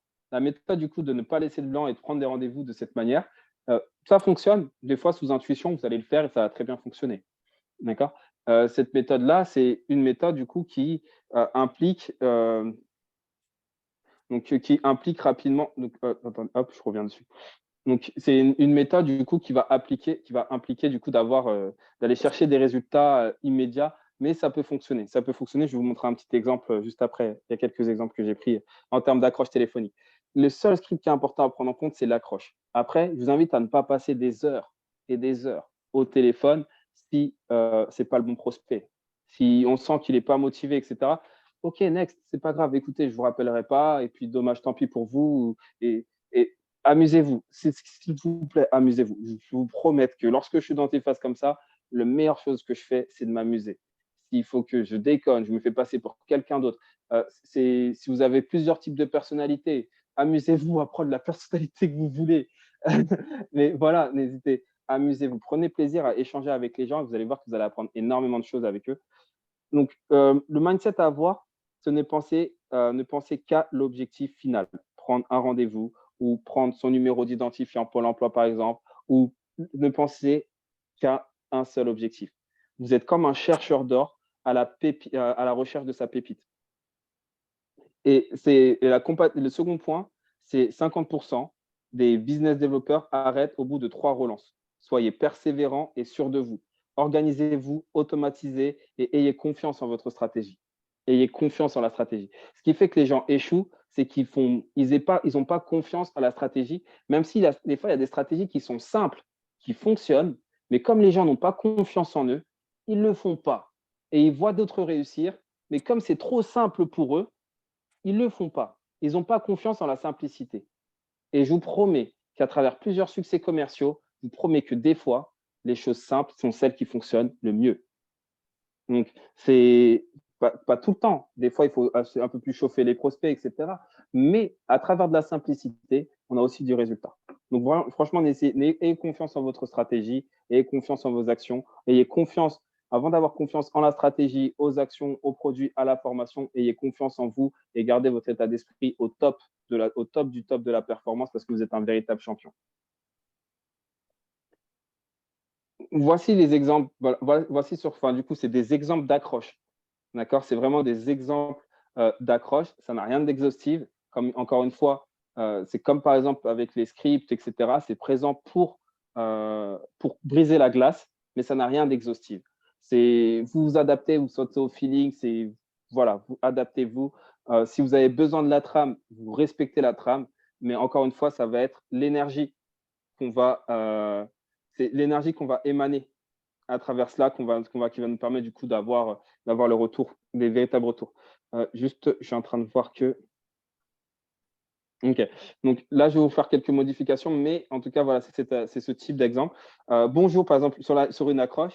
Bonjour, je vous appelle car… salut Marine, je vous appelle car vous êtes une entreprise. Ça m'a interpellé parce qu'on a lancé des projets avec de nombreuses toutes petites entreprises et j'aimerais vous en parler pour me présenter et avoir votre retour. J'ai le temps, j'ai pas le temps, OK. Et là, ensuite, on déballe. C'est juste ce premier point. Là, un autre exemple. Si on a déjà envoyé quelques messages, quelques mails, la personne n'a pas répondu. Bonjour Marine, je vous ai envoyé quelques emails de prise de contact ces derniers jours et je me permets de vous rappeler que pour faire avancer le projet et avoir votre retour, on a monté un projet avec quelques milliers de micro-entreprises et je pense que ça peut faire sens pour vous de vous faire accompagner par BR Formation. Donc, ça, c'est un principe, c'est une accroche. Il y a l'accroche aussi directe avec effet waouh. Donc là, c'est une accroche qu'on entend beaucoup moins en France. Et là, ça va travailler du coup avec ça. Ça dépend avec quel type de client avec lesquels on va parler. Faut vraiment, par exemple, si vous avez un argumentaire, vous faites une accroche vous faites l'accroche, par exemple, la stratégie d'accroche avec une standardiste, vous voyez la standardiste, etc., qu'elle arrive et qu'elle vous met en relation avec l'entreprise parce que vous dites, bah, écoutez, ça va être très simple. Hein. Si la standardiste ne veut pas jouer le jeu de vous remettre en relation, moi, je vous dis sincèrement, je me vois bien le dire, écoutez, ça va être très simple. Si aujourd'hui, vous ne remontez pas, vous n'êtes pas prête ou vous ne voulez pas tout simplement mettre en relation avec la direction, c'est assez simple. Vous êtes soumis à une peine de 3 000 € d'amende par salarié. Donc, j'espère que vous n'en avez pas trop parce que 3 000 € d'amende par salarié, ça peut monter assez vite. Donc, si vos salariés ne sont pas formés. Donc là, effectivement, je mets un argumentaire sur lequel, en fait, je vais utiliser toutes les méthodes et les manières possibles et imaginables pour passer cette première barrière si je suis face à une assistante administrative qui m'empêche de parler au directeur ou au décisionnaire. Parce que le sujet que je lui apporte, il est important. Il faut qu'il le traite maintenant. S'il le traite plus tard, plus tard, ça se retourne contre lui. Et dans ce cas-là, du coup, étant donné que j'ai cette conscience, on peut en jouer psychologiquement pour détourner pour justement nous permettre d'atteindre nos objectifs. Donc ensuite, il y a l'effet waouh. Et là, du coup, lorsqu'on est sur l'effet waouh, donc là, c'est un autre interlocuteur. Peut-être que lui, il aura besoin d'être plus stimulé. Bonjour, par exemple, Lucas. J'ai vu que vous étiez directeur de telle structure. Je voulais juste vous informer qu'on a baissé le coût par acquisition par 3 sur les réseaux sociaux par 3 de plusieurs clients. Et du coup, je voulais juste vous en parler. est-ce que vous êtes disponible? Et là, du coup, on parle. Mais attention, pas forcément ici, dans cette étape-là, il va falloir que ça soit très fluide, très spontané. Donc, au niveau des accroches téléphoniques, c'est pour ça que c'est compliqué de mettre en place des exemples, parce que souvent, c'est spontané et il faut que ça soit fluide. C'est comme vous le sentez. On va essayer différentes techniques, différentes approches, mais vous savez, c'est comme dans le sport. Si vous faites du tennis professionnel, vous êtes tennisman professionnel, vous allez avoir des réflexes, mais on ne peut pas prédire comment va se passer, quel est le coup de l'adversaire. On va pouvoir voir, entre guillemets, certaines habitudes, si vous analysez les vidéos précédentes de votre adversaire, si auquel cas il y en a, mais on n'a pas ces informations sur nos clients. On ne sait pas comment s'appelle notre interlocutrice, on ne sait rien d'elle. Le seul truc qu'on sait, c'est un numéro de téléphone, un nom, un prénom, mais on ne sait pas du tout ce qu'elle a. On ne sait pas du tout ses problèmes de la vie. Donc, c'est à nous de nous adapter et c'est pour ça que c'est vraiment intuitif. Ensuite, voilà, c'est vraiment de l'intuition. Donc, là, c'est pour l'effet wow. Donc, on va donner un exemple sur des chiffres, sur des questions assez hook, sur des questions assez fortes et pertinentes. Et attention au plan commercial. Surtout, faites attention à cela. Et poser le rendez-vous. Donc là, ça va être si par exemple Sandrine refuse mon rendez-vous, donc à la rigueur, pour voir s'il y a un intérêt, que vous diriez-vous d'un premier appel pour vous expliquer votre projet, du coup, votre projet d'acquisition, votre projet de formation en cours. Vous me parlerez des enjeux et si le projet fait sens, je pourrais vous faire une proposition commerciale. Peut-on prendre un moment maintenant? Par exemple, donc là, on rentre directement dans le moment maintenant. Ou si la personne n'est pas prête maintenant, bah, du coup, je propose un autre moment un peu plus tard. Donc, le mindset à avoir, c'est du coup les appels à froid. À la suite, on peut les mettre aussi à la suite des séquences email. Vraiment penser avantage, éviter du coup l'aspect caractéristique, laisser la parole dès lors qu'on pose la question, donc on écoute attentivement. On écoute très attentivement. Donc, on donne la parole et on verrouille. On verrouille, c'est-à-dire vraiment, on incite à l'action. On est les maîtres, même si on fait des appels à froid, on est les maîtres de la conversation. On incite à l'action. On pose les cadres, on pose le cadre. C'est prendre en compte qu'on les informe. Les cocos ne savent rien. On doit les éduquer à tout parce qu'ils n'ont pas ces informations. Donc, du coup, on leur communique. Et encore une fois, on prend conscience que celui qui détient l'information domine. Donc, nous détenons l'information, donc on domine les appels. Donc, c'est vraiment une première base, du coup, de l'accroche. On garde cet état d'esprit en tête pour vraiment aller chercher de la haute performance et on fait en sorte, justement, de nous positionner sur comme des véritables champions. Donc, ensuite, il y a différents objectifs, différentes objections d'accroche téléphonique possibles. Oui, avec plaisir, quel est votre email? Donc, voilà, cela ne m'intéresse pas. On peut voir justement, on travaille, avec qui travaillez-vous déjà? Il y a différentes manières, du coup, forcément, on va être confronté aux objections par téléphone. À nous, justement, du coup, de prendre justement note, toutes ces informations pour essayer d'anticiper ces objections et dire, encore une fois, en fonction de certains profils, on peut y mettre de l'urgence, de la rareté. Écoutez, je n'ai pas beaucoup de temps, mon intérêt n'est pas de vous faire perdre de temps non plus. J'ai plusieurs personnes à contacter aujourd'hui. Mon rôle aujourd'hui, c'est juste de vous informer quelles sont vos prochaines disponibilités pour un rendez-vous. Et je vous enverrai par la suite la plaquette commerciale qui vous explique du coup comment est-ce qu'on peut vous aider. Et là, on peut faire partir l'email avec la plaquette commerciale de BR Formation qui est déjà disponible. Okay. Donc, ici, l'idée, mais le plus important à nous, c'est ce qu'on veut, c'est récupérer leur attestation CFP, leur numéro de SIRET, leurs accords justement pour mettre en place les dossiers de financement. Et on va travailler dessus. Aujourd'hui, on voit plein d'informations. Je vais vous inviter à revoir également encore cette formation, revoir encore cette vidéo, parce que du coup, on voit plusieurs méthodes, je fais en sorte de répondre à plusieurs questions que vous m'avez posées tout au long de la semaine. Et du coup, comme ça, on fera exactement les différentes procédures de conversion donc, pour le premier appel. Le deuxième appel, en général, vous êtes déjà opérationnel parce que c'est du closing.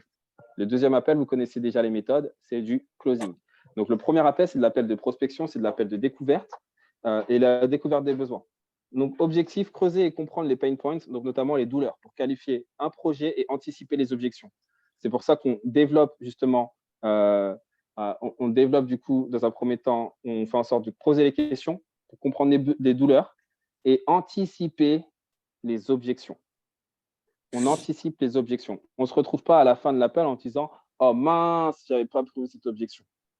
Non, on fait en sorte d'anticiper tous les cas de figure. On est de véritables professionnels et on sait ce qu'on fait et on sait ce qu'on veut.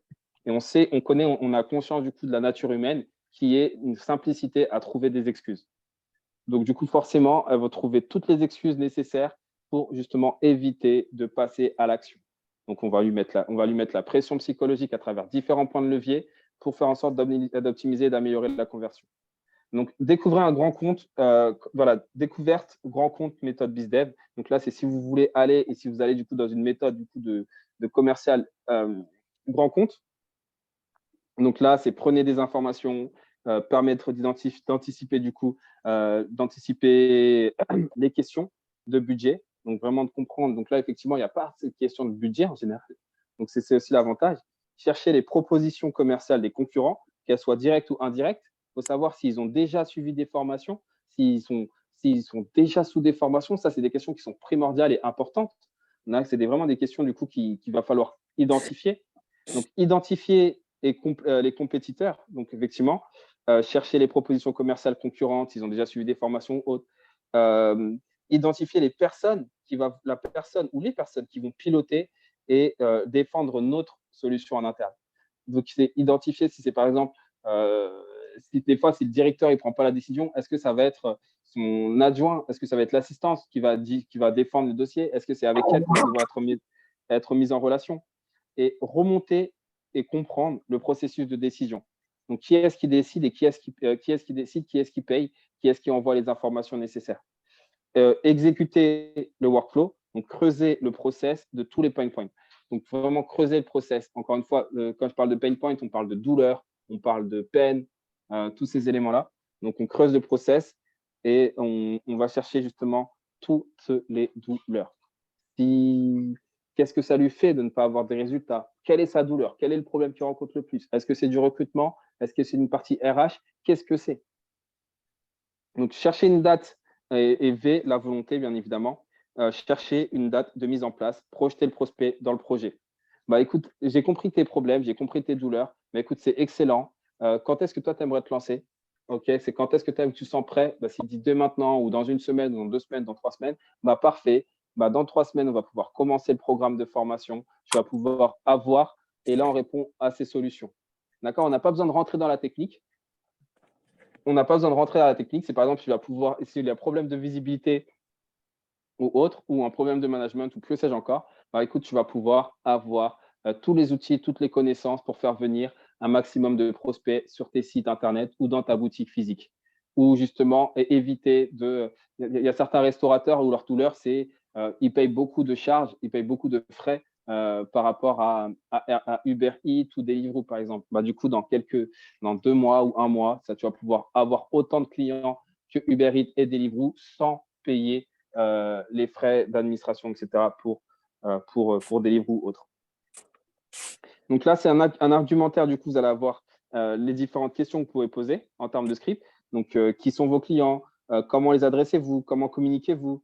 Quelles sont vos stratégies de communication? Quel est le budget? Est-ce que combien tu y consacres? Donc, ça, c'est des types de questions que vous allez pouvoir poser. Ce n'est pas vraiment un script, mais c'est vraiment sur lesquelles encore une fois, vaut mieux poser ces types de questions que d'avoir une trame toute faite, toute préfaite, toute mâchée qui vous empêche de mettre votre propre personnalité. Tandis qu'on est humain et vous devez mettre votre propre style et votre propre personnalité dans ces appels de découverte ou dans les relations que vous allez découvrir avec les prospects.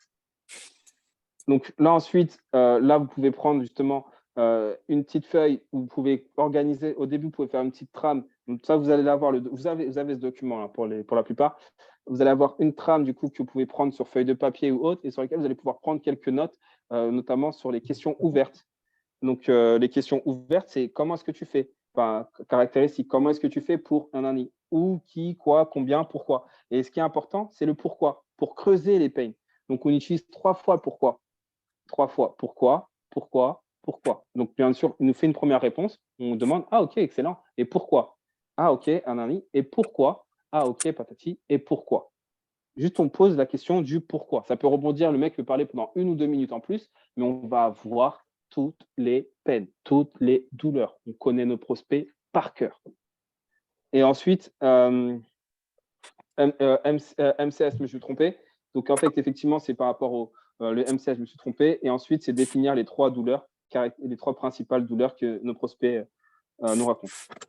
Donc, le storytelling, c'est légitimer notre présence et créer du lien. Donc, que faisons-nous avant et qu'est-ce que nous fait et pourquoi est-ce qu'on a justement développé, pourquoi est-ce qu'on fait cette société, pourquoi est-ce qu'on travaille, pourquoi est-ce qu'on travaille au sein de BR, est-ce qu'on travaille au sein de FR76, juste légitimer votre présence et légitimer également la vision de l'activité par rapport à votre histoire. Donc, c'est juste ces petites parties-là, du coup, que vous allez adapter en fonction de votre profil.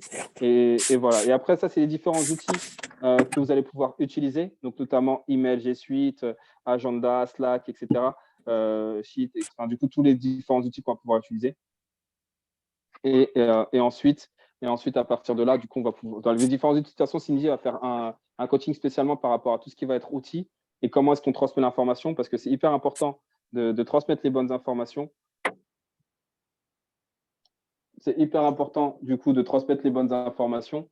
Et du coup, ça va nous permettre, du coup, d'avoir un maximum de performance et de résultats. Parce que sans suivi, pas de résultats, pas de performance, pas d'information, on ne sait rien. Donc, partagez l'information et au quotidien, vous pouvez communiquer au quotidien, soit avec des cours d'information. Donc là, effectivement, j'ai vu qu'on avait peut-être un problème avec Discord. Je n'ai pas l'impression que Discord, c'est un… Je ne sais pas, il faudrait que vous me dites derrière Discord ce que vous pensez de Discord. Moi, je pensais à utiliser Slack, qui est un autre outil également de communication. Et en plus, on peut faire des vocaux dessus, parce que j'ai eu plusieurs informations que des fois, un vocal, ça permet mieux de poser la question plutôt que de faire un texte ou autre. Et poser justement les actions réalisées plus les besoins. Voilà, pas besoin de vraiment raconter. Vraiment, soyez efficace, pertinent.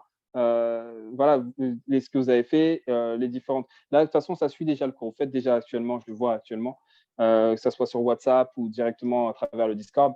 Soyez précis, soyez concis, voilà vos besoins et voilà les différentes actions que vous avez réalisées. Et comme ça, ça nous permet justement d'avoir les informations. Toutes les semaines, je vous invite à mettre en place du coup les OKR, donc on a objectifs clés de résultats. Donc les informations et les indicateurs de vos performances, donc toutes les semaines. Et le tableau de bord détaillé, le tableau de bord détaillé, nous, ça va être nécessaire pour la rémunération. Et les feedbacks des prospects et cibles formalisés du coup dans votre espace que vous avez eu, que ce soit des personnes que vous avez eues et que vous n'avez pas eues au téléphone, juste d'avoir du coup ces différentes informations en ce qui concerne les différents feedbacks. Donc ça, c'est de la communication soit quotidienne, hebdomadaire, mensuelle. Mais en tout cas, voilà. Et pour vous, vraiment, de savoir vraiment, d'analyser du coup le fameux CRM. Donc, le CRM, nous, aujourd'hui, on utilise Google Sheet. Ce n'est pas le meilleur des CRM, hein, c'est un CRM adapté. Mais après, du coup, on peut…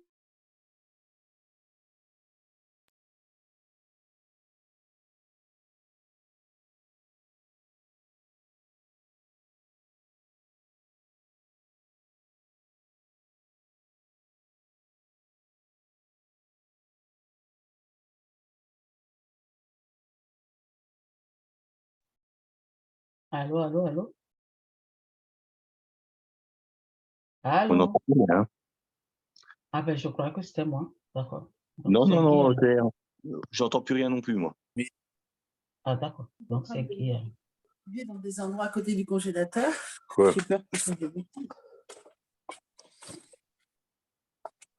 Ah, tu vas inviter juste comme ça? Mais non, il va venir à 1h, il va me faire chier là.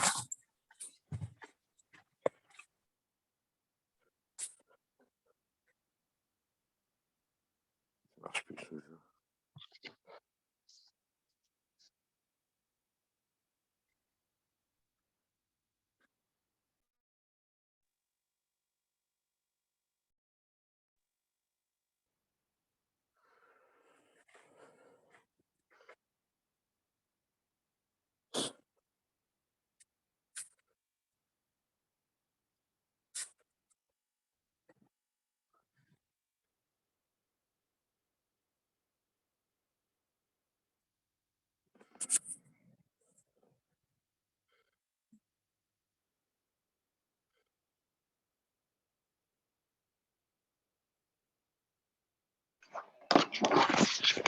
Guy n'a plus de batterie, il revient de suite. Hein. Il revient de suite, sinon, Guy vient. Ouais. Il est à côté. Ok. Guy. Alors, est-ce que certains ont des questions?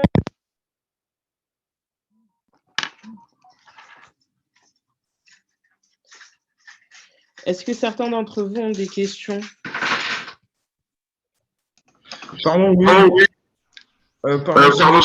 Je suis désolé si ça fait un écho. Alors, ma question, elle est simple. Donc, si j'ai bien compris ton propos, Guy, l'important, c'est d'appeler le plus de prospects possible et au moins de se fixer un objectif chiffré par jour en termes de personnes à contacter pour pouvoir être sûr d'avancer le plus possible en termes d'acquisition de nouveaux clients. C'est ça. Si j'ai bien compris ton propos, en fait, c'est de nous dire il faut se fixer chaque jour un objectif chiffré de personnes à contacter pour aller de plus en plus dans la performance. Moi, c'est ce que j'ai compris. Hein. Effectivement, c'est une des métriques, enfin, c'est une des conditions, c'est une des informations à avoir pour. C'est un des éléments à mettre en place également en termes de listing ou autre, d'appeler au moins 50 prospects, mais pas que. Ce qui est important à prendre en compte, c'est qu'il y a plusieurs métriques et celle qui te convient le mieux. Et celle qui a le plus de résultats. Mais ça, pour savoir laquelle va t'apporter le plus de résultats, dans un premier temps, tu vas devoir tester. Tu vas devoir tester du coup différentes méthodes. D'accord. Autre question?